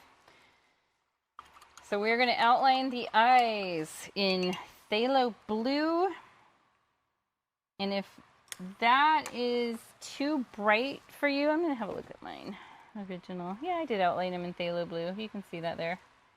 Littlest brush. You want to cover your turquoise outline, so we don't want any of those to show. We do add highlights later on, so like if you look at the original, it kind of looks like, oh wait, they're still there. No, they're highlights we add later. So you can outline them with just phthalo blue, or you can mix a little raw sienna in with that if you want to make it a little more muted, if it shows up maybe too electric blue. So I'll show you what that would look like. I've got this little brush here. I'll just use that one. Sorry about my palette. I need to work harder on making less of a mess. So here's phthalo blue. If I pull in a little raw sienna, just kind of turns it a little greener and a little more muted. I could probably even put phthalo red in there and have it be even more muted. Yeah, so that makes a nice color for outlining the eyes if you feel like the dark blue is just too vivid. But I'll just continue with the dark blue on mine. I like to show options. So I'm just using very light pressure, and the paint is not on the full bristles of the brush. You can see it's just on the very tip of the bristles.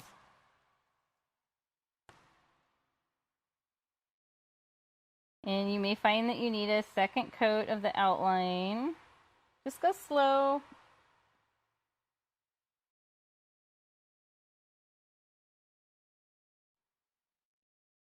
Wow, it's looking a little more crazy now. Crazy. It's cuckoo for Cocoa Puffs. It doesn't matter if you start on the inner corner and work to the outer corner, or if you go outer corner and work inner corner. I did one way and the other way. I think it's just like the left-handed, right-handed thing. But do cover up your turquoise outlines. And you can even make the inner corner of the eye a little pointier, if you want.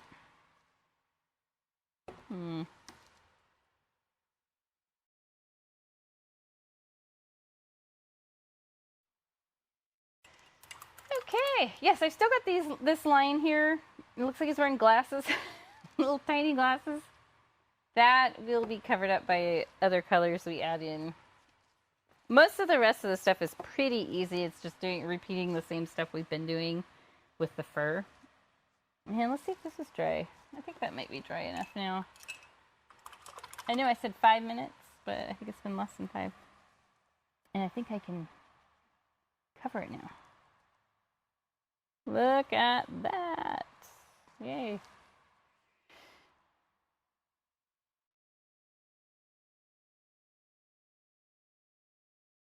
Okay.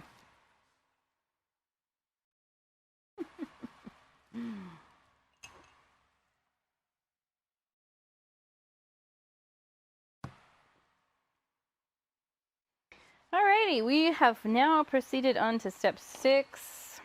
We have 9 steps, but I know when I say steps, it's not single steps, because obviously those of you who have painted with us for a while and get these sheets with your UPS shipment, you know that there's several steps on each one.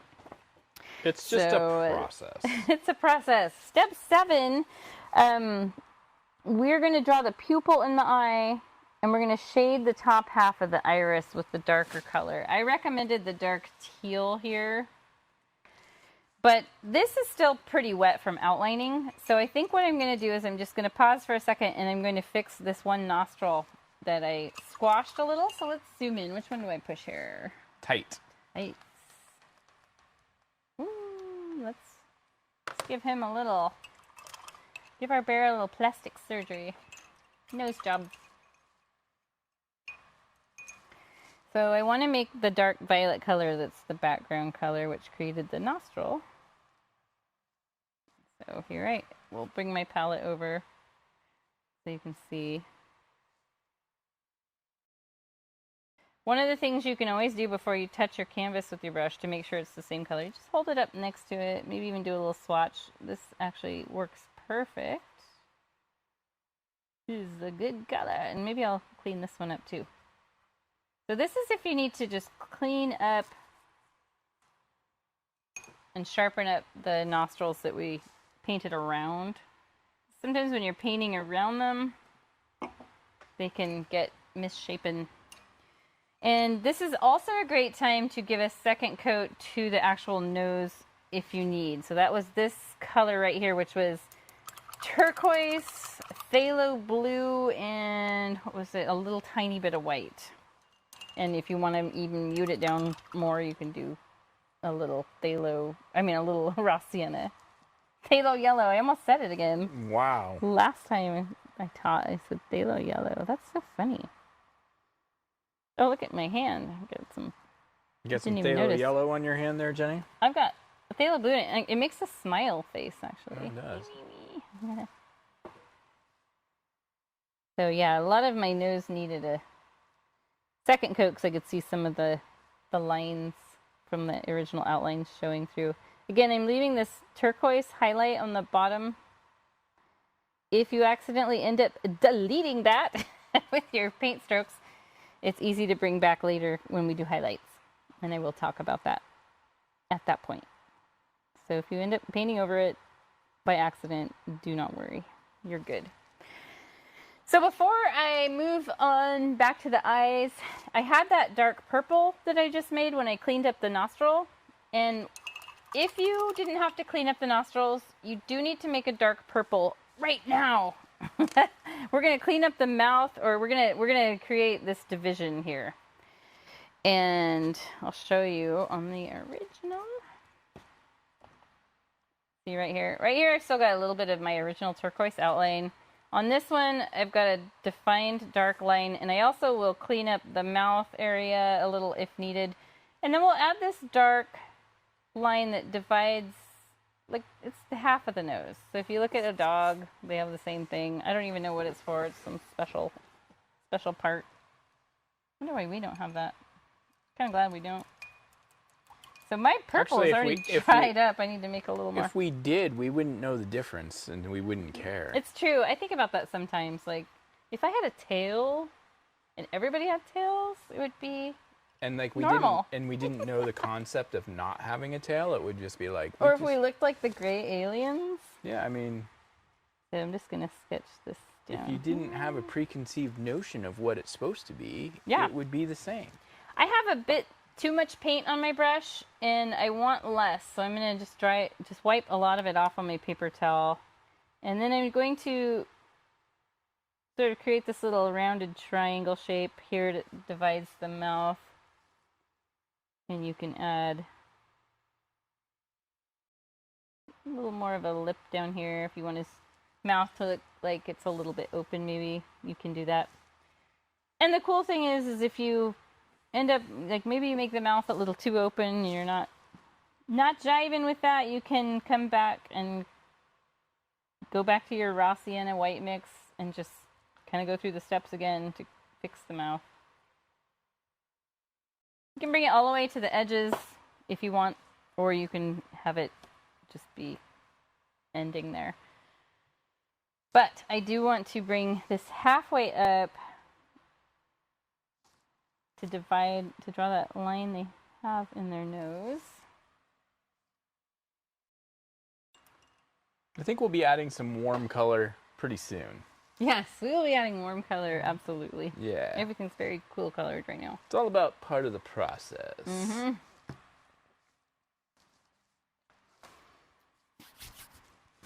So finish that up. As I see mine zoomed in, I see a couple spots I'm going to clean up a little bit. If I have any wet paint here.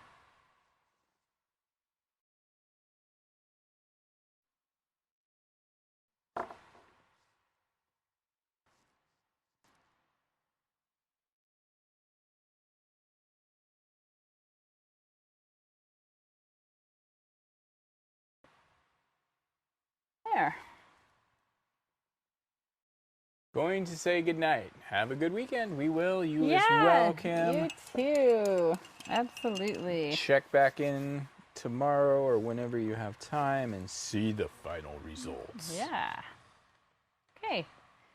Actually, I'm going to zoom back in. We're going to work on the eyes now. So you can see my bear has a nice little gentle smile. Maybe it's just not hungry and it's deciding to smile for the camera.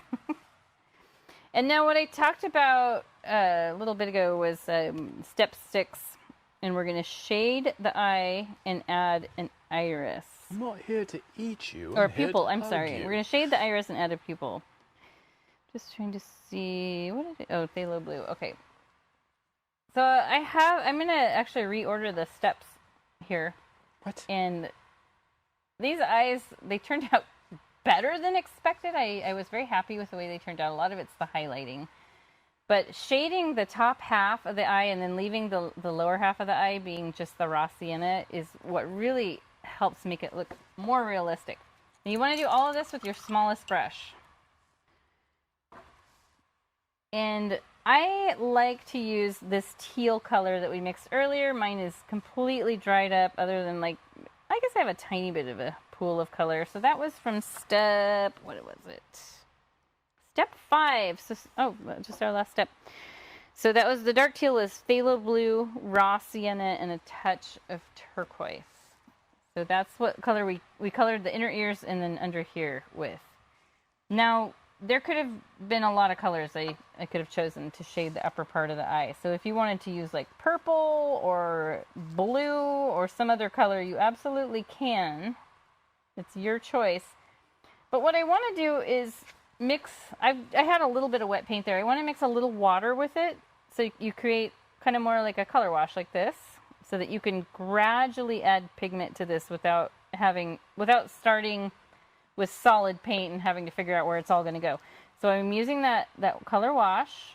I'm not adding the pupil yet. I'm just doing the shading right now. I'm going to come along the top of the eyelid or the waterline of the eye, which is that blue outline. And I'm going to come down about halfway and just blend it out. And you can add more. This is something that's good to do gradual steps of, so that maybe it's the darkest at the very top and then it lightens up so it's like a gradient.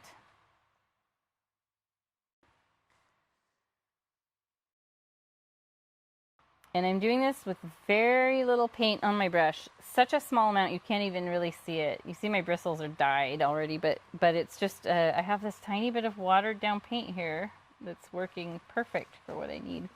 Go along, just outline along the inside of the upper eye and gradually pull it downward about halfway.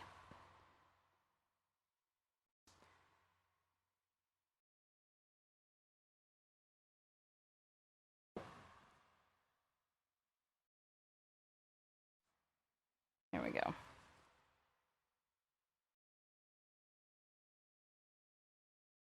Feel free to just gradually add a little more, but what we're looking for is the gradient effect where it's darker up here and your brush just kind of runs out of paint and it gets lighter towards the halfway point. It's not the easiest thing in the world to do.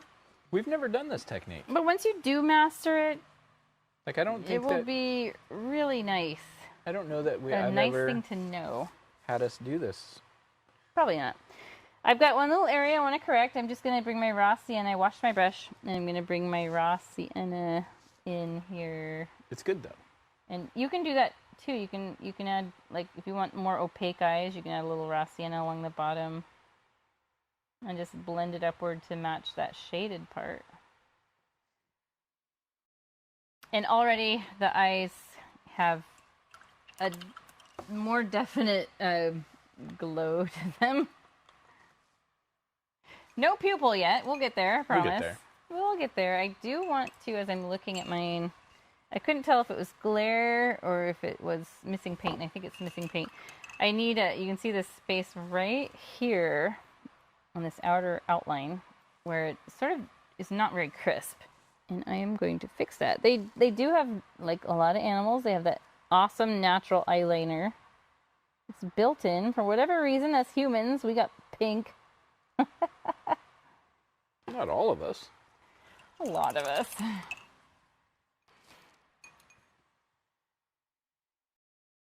Okay. Now, we're going to let that dry for a minute. And, well, what do I want to do now? I don't want to add the iris or the pupil quite yet because a lot of the eye is really wet. And I think if we try to add the pupil right now, it would just mix in. It'd be hard to get it to mix in with the color. It wouldn't want to stick.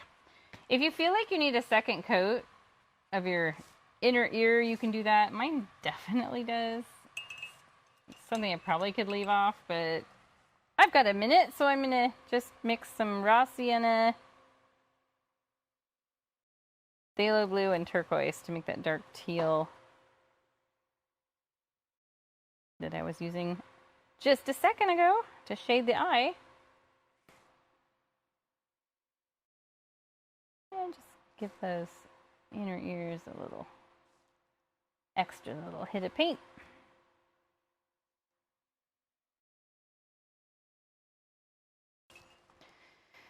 We are in step 7 now, all the way here. I think so, yeah. No, we're not.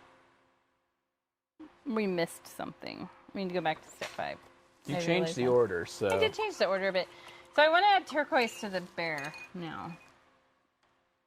Let's get out here. So we need to make our bear look bright and turquoisey like this one. And so much of that gets layered over, so your bear is going to look really blue at first. You can keep it that way if you want, but we do add blonde hair in there.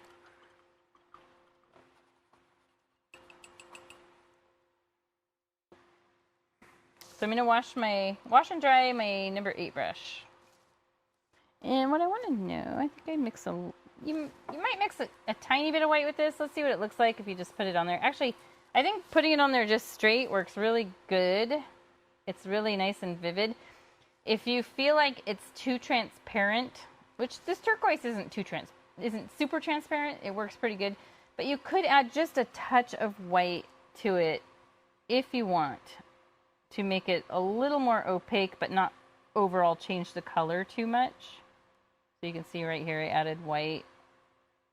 My paint's drying. I think that fan is really making it dry. It is.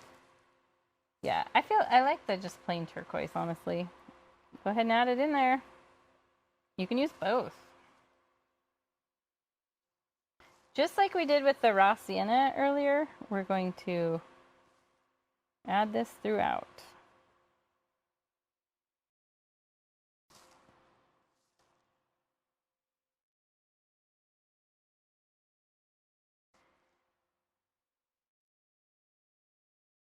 Warm colors are coming. Warm colors are coming.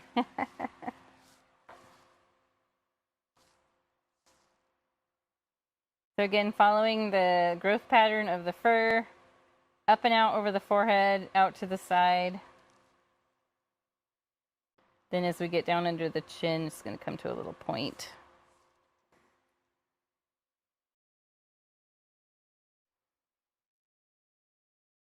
And here, we need to actually start making these darker areas fit in. So what I'm going to do is I'm going to use the thin edge of my brush and just bring some of that turquoise up into that area just a little bit, so it creates this kind of fringy brush stroke. And now I'm going to go this side, up, out, and over.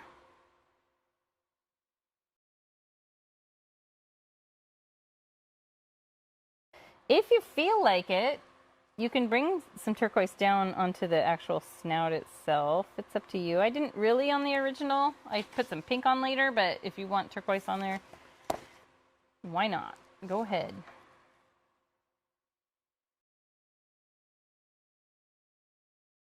And I do want to start flicking outward into the ears as that second coat I put on there is drying. I think it's mostly dry already. I need to do that here too. Just flick into the ear so it looks more natural. I mean, natural is a subjective word at this point.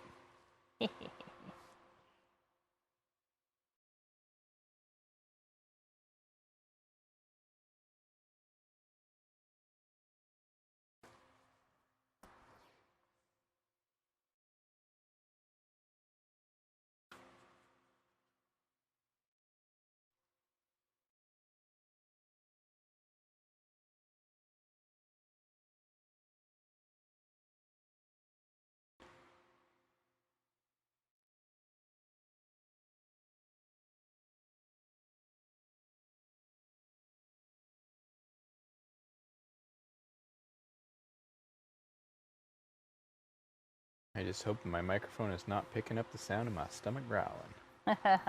It was the bear. Wow, he's looking real blue. So I'm gonna come across the upper part of the ear now.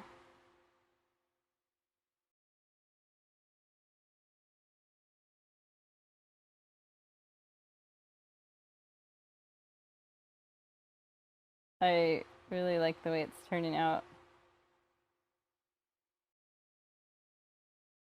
Sometimes when the paintings are first designed, a lot of it, because we're taking photos as we go along, sometimes we'll do multiple copies just to get everything right, but sometimes we can actually get it all in one if you've got it like sketched out, have it in your head really well and all that. But sometimes there's pauses when we're putting them together. Like I do a lot of this at home I have a little art studio at home, little room that we've kind of converted that way. And I mean, technically it's a home office. So yeah, I mean, the home office. And sometimes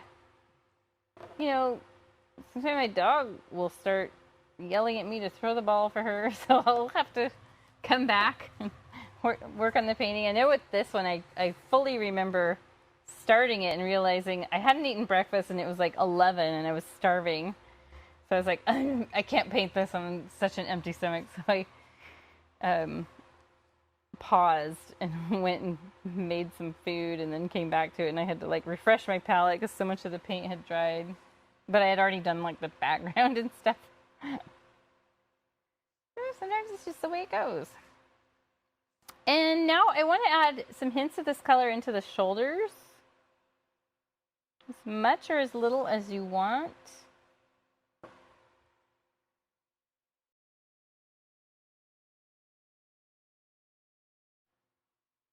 And there we go.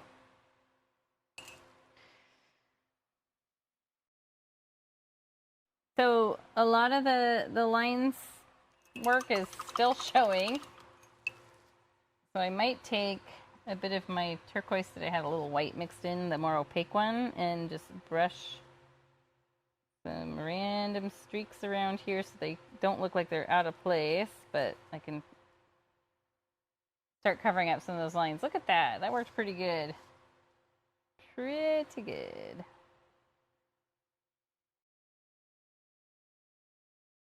Nice. He's glowing. I love that look. Super cool.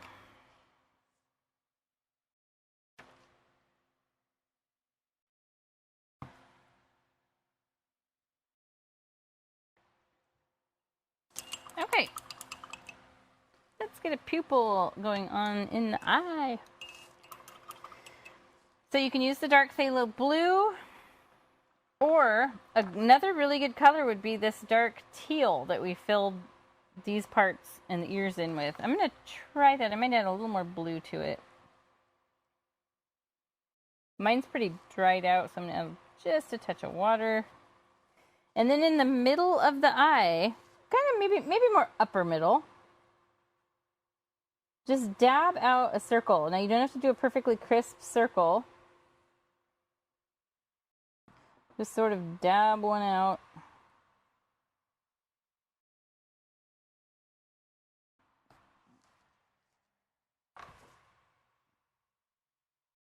Yeah, it's just a floating pupil.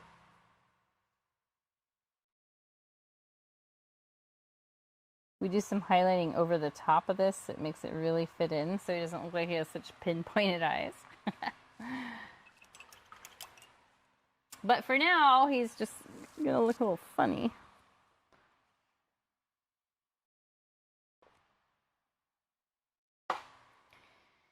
And I feel like now is a great time to let that part dry, and then we'll get some highlighting on the nose. So we need to highlight the top edge of the nose right there, and then maybe refresh these highlights on the lower part of the nostrils. So that the idea here is the light source is up above, and as it shines down, it's just going to glance on this little part of the lower part of the nostril.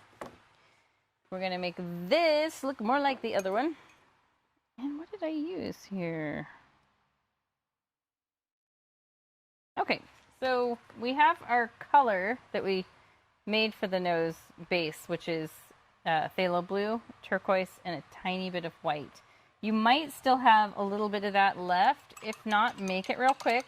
It doesn't have to be exact because this is just a highlight, so it doesn't have to match the nose color perfectly. So I've got a little bit left here, just enough. And then you want to add just a touch more white to it, so it's a lighter base, lighter than this base color, because it's going to be the highlight. And anytime I'm adding a highlight, I don't want a lot of paint on my brush because I have just a small area. And if you have too much paint on your brush, then you've got this really strong highlight that you have to figure out where's all the rest of this paint going to go. I'm just darkening it up just a bit. I'm going to do a little touch of paint in there. That's about perfect for what I want. So what I want you to do, you've got a lot of paint on your brush probably from mixing, wipe most of it off. So you're working with a dry brush. It'll probably look like you really don't have much paint on there, but trust me, it will come out.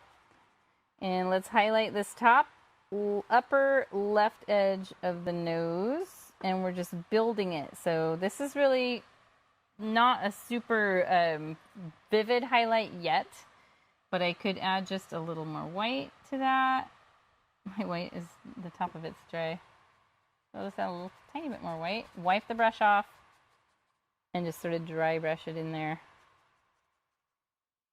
You can even like do circles with your brush. Come across the top edge of the nose. But I'm mainly focusing over here on this upper left side. Just thinking like maybe there's a moon up here and it's glancing off there. And then if you need to refresh your highlight on the lower part of the nose, the lower nostril area, use your tiniest brush and just do a nice fine line along there.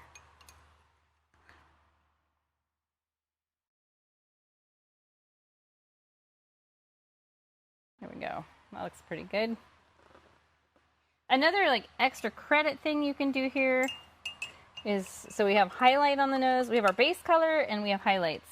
You can add like a shade, a little shading technique, but maybe just using a little phthalo blue. Wipe off your brush, and you could start at the bottom and just sort of shade upwards a little bit, thinking the idea here is this part is in the shadow compared to the upper part. It's more in the shadow because it's down lower away from the light source. So those are all things you can do. You can kind of mute that color down. Like I use just phthalo blue, but I think I might like it if I used phthalo blue with a tiny bit of raw sienna, maybe a little red in there. But I never want to start with a ton of paint on my brush. Just a little.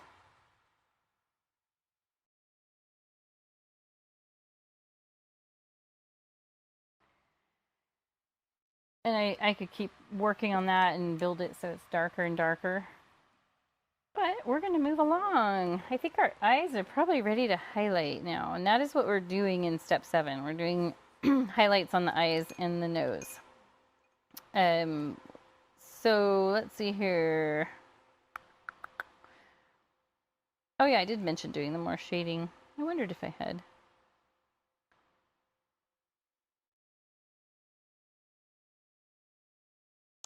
So we want to highlight the waterline, the rim of the eyes. This part here. Now you can use white or a very pale blue. Either one works. And it's a broken up line. I don't like to do a full solid line because it looks less realistic. So let's zoom in. Let's have a look real close. So see that, how it's broken up? Like I have a stronger line there and then it gets real thin. And so I didn't do like one solid, like don't lift my brush sort of outline. I sort of did little tiny dashes. That I'm trying to think of the right word to use. Here's my tattoo and I'm up close. So I'm going to use my tiniest brush and we want to use white, or you can make a very pale blue. Maybe a pale blue would be a good one to go with. Really pale, like sky blue, like pastel blue. And then I'm going to pull and twist my brush. See how I'm doing that? That knocks off excess paint. I really just want a little tiny bit of paint on the tip of the bristle. So if you don't really trust that you've gotten a lot of paint off your brush, you can wash it off, dry it, and then just re-dip the tip of the bristles in the paint. And then what I'm going to do is I like to start on the outer corner, very, very light pressure. So I'm balancing my pinky here on the canvas for stability. And I'm just going to do a quick little swoop right in that blue, kind of in the upper side of that blue outline. And then I will maybe do one here. So you're not getting a solid white line. It's broken up. Like the highlights are just glancing off certain light areas. And I'll do more there, but I want to get this outer rim here. See how thin that is? I'm going to try to keep it as thin as possible. Just a very, like you're not pushing down at all. And then I like to get this inner part here, this little, oh, that was maybe a little too much here.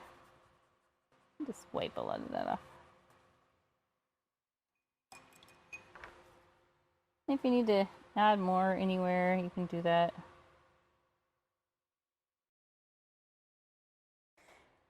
And then for the actual eye highlight, here we are back here. I do a fun little curved, it's not just a dot, it's like just looking at a lot of photos of animals and people even, I notice the highlights are not always just a single dot. They're kind of this brushed out thing. I'll show you. So I'm using the same light blue. I'm going to start just kind of in the upper middle part of this pupil, doing a little curved brush stroke out. I'll do one over here, kind of closer. So this one, the highlight's on the left side of the eye. This one you would want to match that because that means the light source is over. Oops, sorry. It's coming in from here. Let me zoom out. So your light source is coming in from here. So you wouldn't highlight this. You wouldn't highlight this outer corner. Oh my goodness, I did not mean to touch my canvas. Here's where I correct my mistake and I show you how to do that. You wouldn't want to. It happens to all of us. You wouldn't want to put the highlight on the opposite side of the eye or else it can actually end up looking kind of cross-eyed. Thought that would just wipe right off, but no, it's deciding to dry immediately. Okay, well there, I got that corrected. That was actually really funny. Let's zoom back in. So I'm using my light blue color again, just a very tiny amount of paint on the tip of the bristles. And now you're still working on the left side, upper left. Right over the pupil, at least halfway in.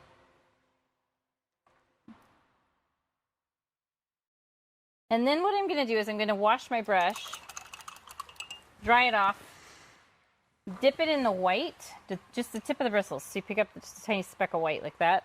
And then I'll do a little white dot kind of in the center of that light blue highlight. And that's your strong highlight. Let's zoom out and see how it all looks. There. Now those eyes look a lot more realistic. And there's just more and more you can do. Like my inner corner of this one got a little thicker paint line, so I might just thin that down with a little phthalo blue.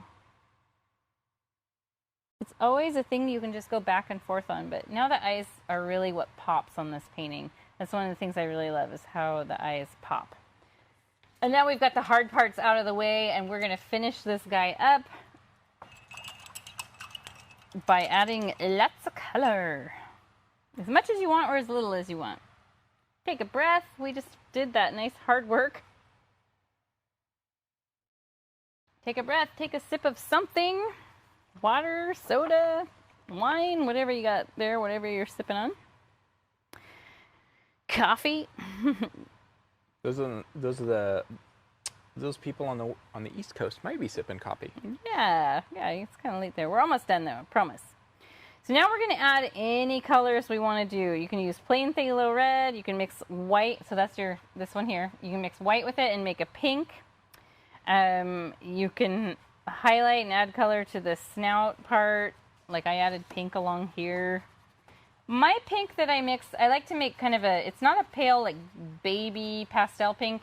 It's close to that. It's more like a raspberry smoothie pink. So if you blend raspberries with like yogurt or soy milk, that's the color you get.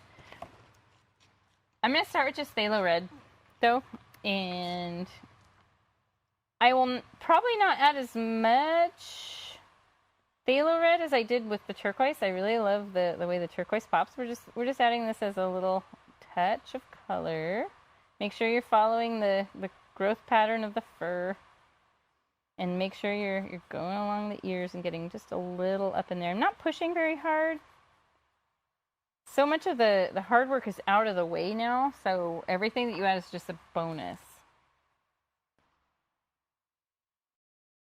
I'm not going to add this plain unmixed phthalo red to the snout. It's just a little bit too dark to go there, but I will add it to the shoulders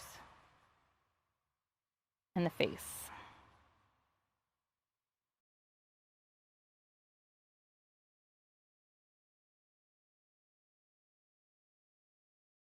Trying to think of all the colorful animals we did. So we did the lion. This would go along with that. The colorful, and the elephant. Yeah, the really colorful animals is a thing we have always loved to do for years in the studio, and then now with GoBox. We did at one point in the studio. We had a giraffe, a lion, elephant, a zebra. Yeah, the zebra. So yeah, we had the zebra, and I'm trying to think if we had any other. Oh, an owl. We had an owl. Someone has requested a colorful owl for GoBox, and I will do that, I promise. I just didn't want to bombard you with too many owls. I know I can go kind of owl crazy because I adore owls. They're my favorite animal, but I know they're not. She literally calls out to them when we go for our evening walks. If they're hooting, I hoot back. And so yeah, I know my love of owls is like a personal thing, and not everybody's gonna have that same love of owls. So I didn't want to bombard my subscribers with too many owls. Unless you really want, just let me know if you want owls, man. I would love to do them. I actually want to do a whole series of owl like cards, playing cards or something. You should do that. Yeah, I should actually. What's holding you back, Jenny? Time. That's just an excuse. So now, I don't know why I washed my brush. I didn't need to. I'm going to mix the phthalo red and white and make that soft raspberry smoothie pink. So I put some phthalo red down here, about half as much white. So that made it almost too light. I'm going to add a little more phthalo red back in there. We want it to look like the way it looks when you blend like milk or yogurt with raspberries. Mochi asked if we've ever done a giraffe, and we did do a giraffe. Mochi! I love that name. I love Mochi so much. Yes, we have done a giraffe. In the studio. In the studio. So I will, I have thought about adding one to our online videos. So yes, I think that's a great idea. So you can add as much pink as you want, or as little pink as you would like to do. Or no pink. It's 100% up to you. All the rest of the steps here are totally up to you, because it's all just adding color. And then, of course, we're going to add the stars, but we don't have many left to go. And you can see I work pretty quick when I'm doing this. And part of the reason is, well, it's confidence. I know exactly where I want my fur to, the direction I want the fur to grow. But also, I don't want to get too in the habit of placing, like where you're thinking about, oh, well, okay, I need to put one there, and now I need to put one there. It's more of a haphazard, unplanned sort of thing. Just scratching color on there, really. Let me get some on the shoulders. Yeah, I think most of you, if you saw my process right now, would be horrified. It's very, I actually really like it. So this is where, if you want to add some pink along the snout, it's the lighter pink, so the one mixed with white. And you can add it coming down here on either side. You can add it down here. You could even add a little on the nose if you want.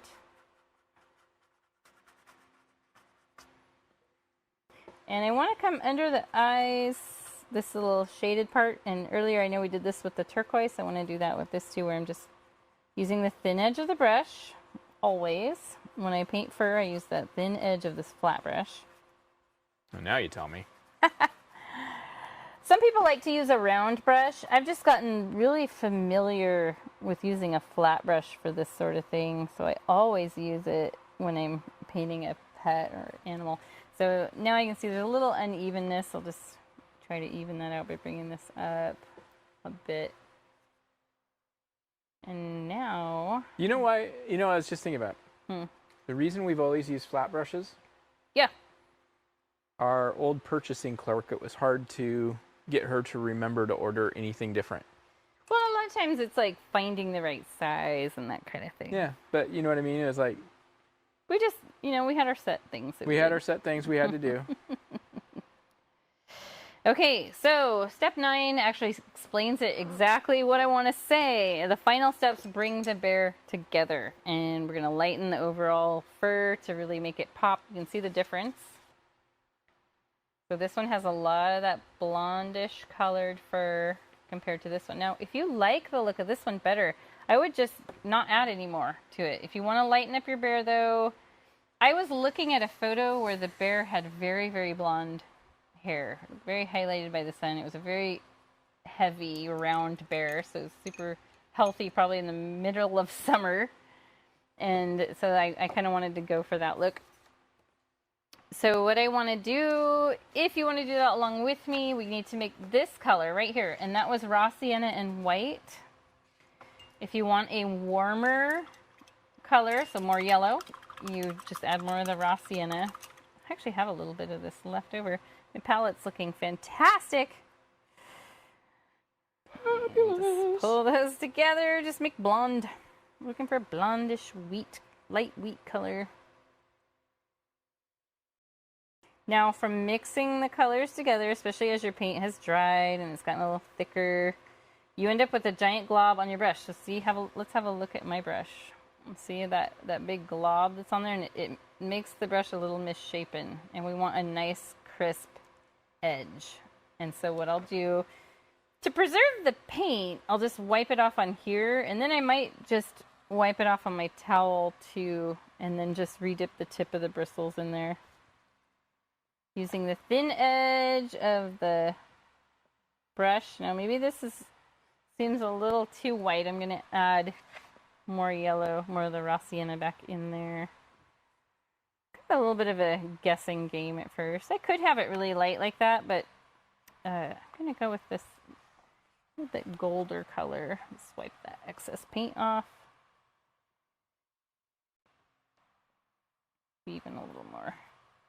Just play around with it till you get a color you like. Now this is we want to leave bits of the other colors showing through, so we're not doing solid blonde bear, just blonde tips. You guys remember the 1990s when everybody was frosting the tips of their hair like what's his name? Diners, Drive-Ins, and Dives.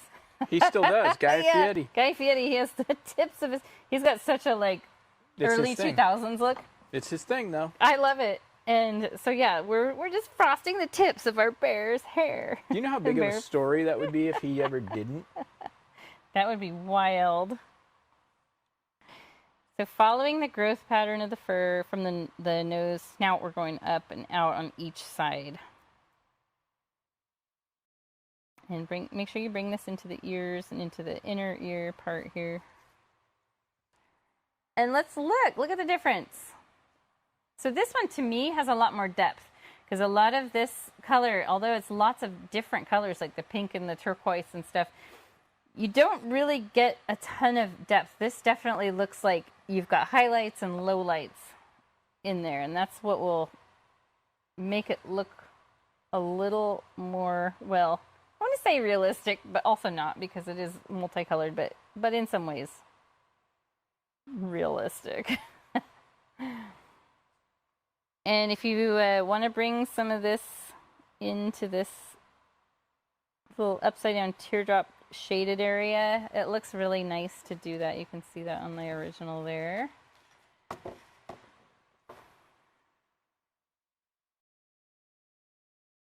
As I get to the outside edges, I really like to flick outward. We can give him some nice mutton chops here. Give him look like Wolverine from the X-Men. There you go. Ooh, a Wolverine painting. Not X-Men Wolverine, but the animal. Yeah, that'd be fun. Mm-hmm. I mean, I have nothing against like the X-Men Wolverine, but probably some licensing issue. Doesn't stop us from doing Star Wars. Exactly. So I mixed a little... Same actual company. I mixed a drop of water in with my paint. Having it be a little more fluid can get the job done a bit quicker and easier, less frustratingly. I like having... Sometimes having the paint really fluid is a bit annoying, but for doing hair where you're getting a quick little flick done, it's nice to have it watered down a bit.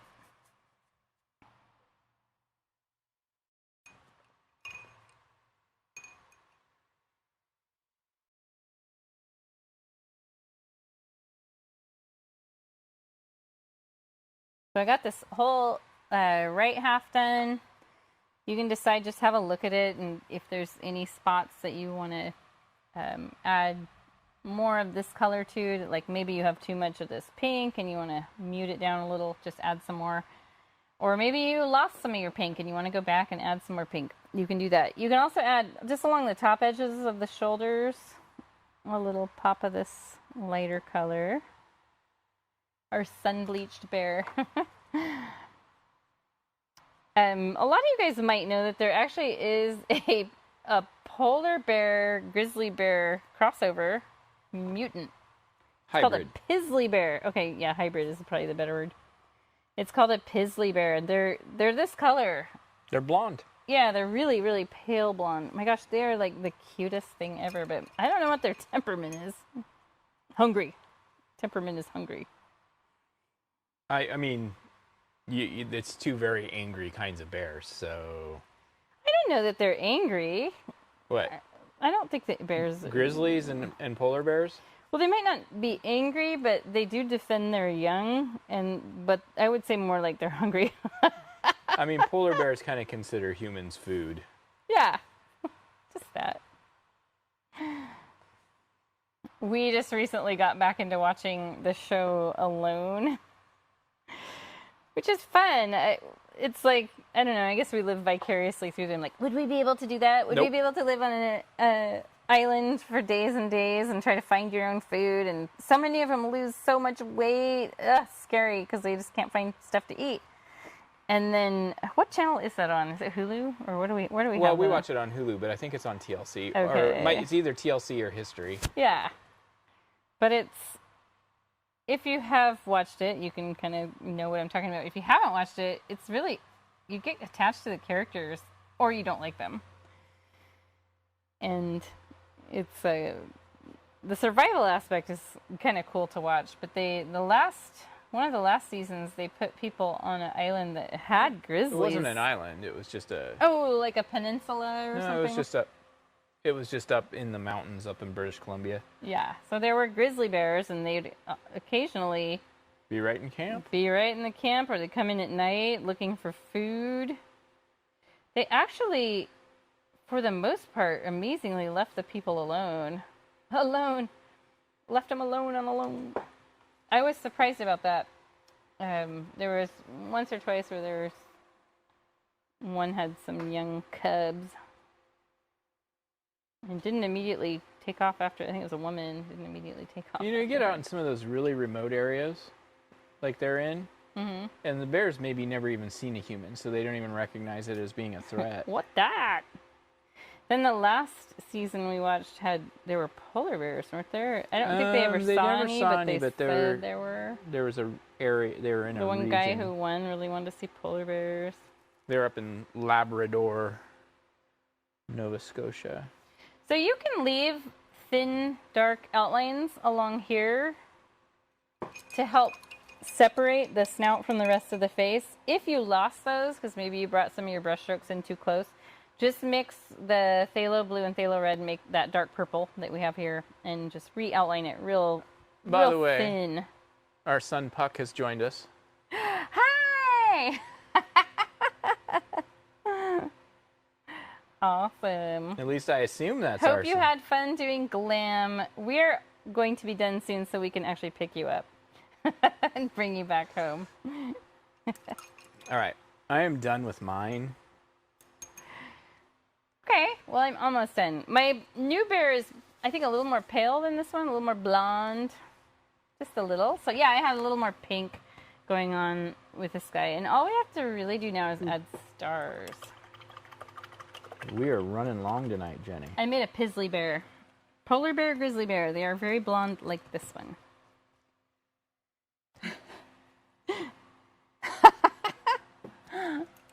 Yay. Greta's in here too. Hi, guys. Oh, that's nice. It's so fun to have your kids show up. Yeah. Okay, they're pretty close. Obviously slight differences, but that's okay. The stars are fast, easy. We're going to get them done. Let's take our smallest brush, and I'll zoom out. Now I have to be careful because I don't want to embarrass. Just be quiet, Paul. Just stay quiet. Just shut your mouth. Okay, so for stars, I like to use the handle end of the smallest brush. Using the bristle end is you can get kind of misshapen stars, but using the handle end, let me zoom in just a little more. You get nice little dots. Oops, that's too far. Okay, so I'm going to dip the handle end in the white paint. If you can find an unpolluted area of your white paint, or mine is dried. The top of mine has a little bit of a crust over it, so I'm just going to push that aside. Crusty. We got crusty. And I'll dip that brush in there. Now your first star is going to be really big, and if you don't want any big stars on this at all, you can dot it once or twice on your palette, and then just dot little stars. You can make constellations, little celestial objects if you want. So yeah, that one I just dipped right in the paint and right onto the canvas without dabbing it off on the palette first. So you can see it's really big. And that's okay. Maybe it's the planet. Right now, Venus has been out every night. Very, very bright. So we'll just say that's Venus. That's it. And one of the things I love to do is to make the occasional little foggy star, like that one. We know we see those sometimes in the atmosphere. And the easiest way to do that is just do a little dot. And you can just smudge your finger to it. And then you can keep going and make more of those just by using your finger. And I like to mix in some of the little tiny dots with your brush handle too. So you've got a good mix of both.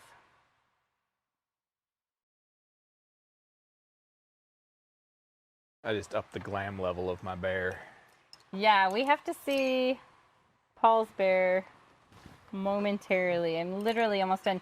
And you can bring the stars along the edge. I didn't put any under here. I said that earlier just because it's kind of like the bear's in the dark, and if you want it to really look like a ghost bear, you could put stars under here so it looks like he's kind of transparent.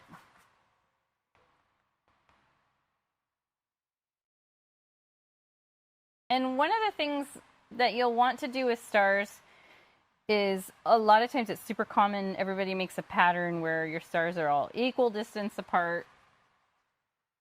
That's really normal. So what you want to do is go in and like cluster some stars in a little star cluster. Laser beams. What? I don't know. so that you break up any pattern that might be forming. Our natural human brains, we want to make patterns. We like everything to be equal spaced apart. I think we're just born that way.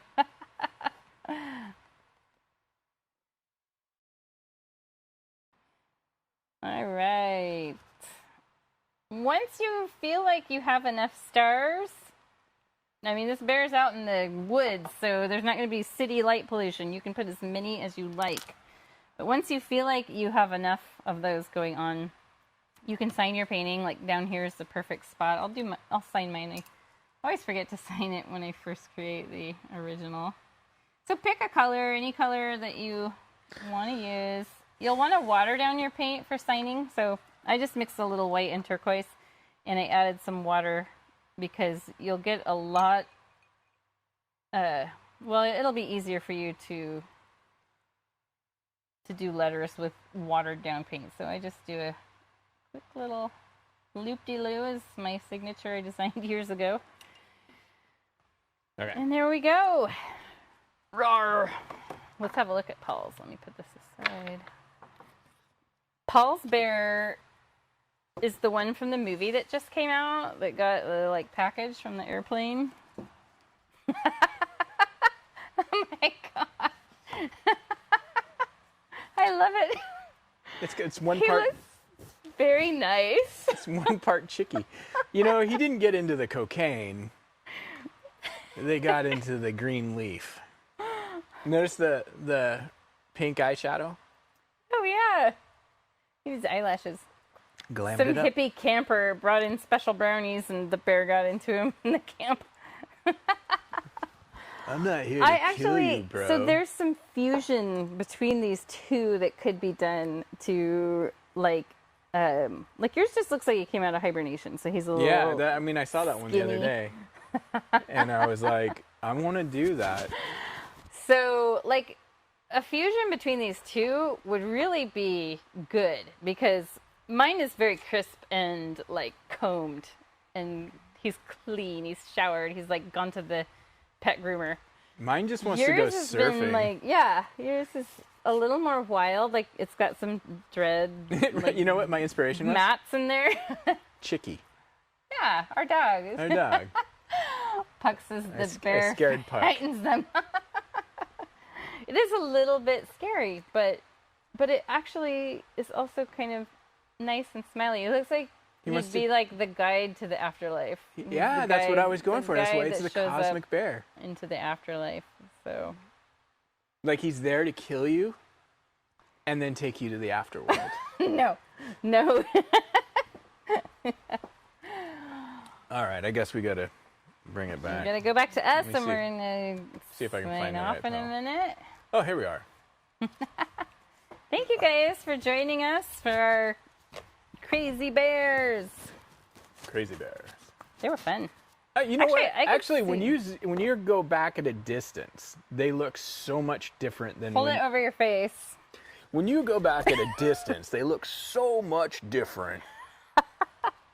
Actually, I could see yours on a t-shirt. Like it could be Yeah. like one of those wolf shirts. See, that's what I'm saying. Is like when you see it like back like this, it's a different vibe than when it's all zoomed in and close. I'm gonna airbrush this on the tailgate of my truck. I triple dog dare you. Triple bear dare. Triple bear dare Triple you. bear dare. Well, so next week, let's show your painting you're teaching next week. It's on the wall over there. Can you grab it? Yeah, hold on. So I'll be next right week back. we're going a completely different direction from Crazy Bear. We are going into Monet's territory. All right, this one's gonna really mess with you guys. Yeah. Yeah, so this is it is actually a replica of a Monet painting Pretty called, close. I think it's called The Scene at Giverny Morning Mist. River. So the scene, S-I-E-N-E, I think it's a river scene. And Giverny is Seine? like a, Yeah. Seine is probably pronounced Seine. Yes, Pels is an old wise bear. It is. But yeah, so this is an area in France that Monet painted several paintings of. In fact, I think the water lilies is... Well, I think it was the water lilies was a pond that was near there. Okay. But, yeah. One of these, though, he had such bad arthritis that they built a flat-bottom boat with slots so he could put his paintings in there, and they had his brush strapped to his arm. And he would have like 3 or 4, 5 paintings of his particular scene going at a time, because then as the light changed throughout the day, he would change. Yeah. So Yeah, that's exactly what you do. It just super cool and requires a lot of patience that I don't have. But yeah, this is it. patience or obsession, I don't know which is. Both.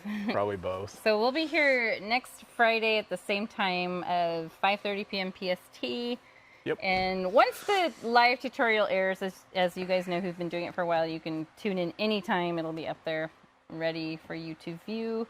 And we'll be here to teach you again. I think, is this one maybe take a little less time than the bear? I hope so. Okay. Yeah, the bear went a little long. So. Yeah, no, I think it'll be all right. It didn't. It wasn't. It's probably a little easier than last month's. Just because, but anyway, it's fun. Okay. Well, we are going to go pick up the children, and we will see you guys next Friday. Toodaloo. Bye. Bye.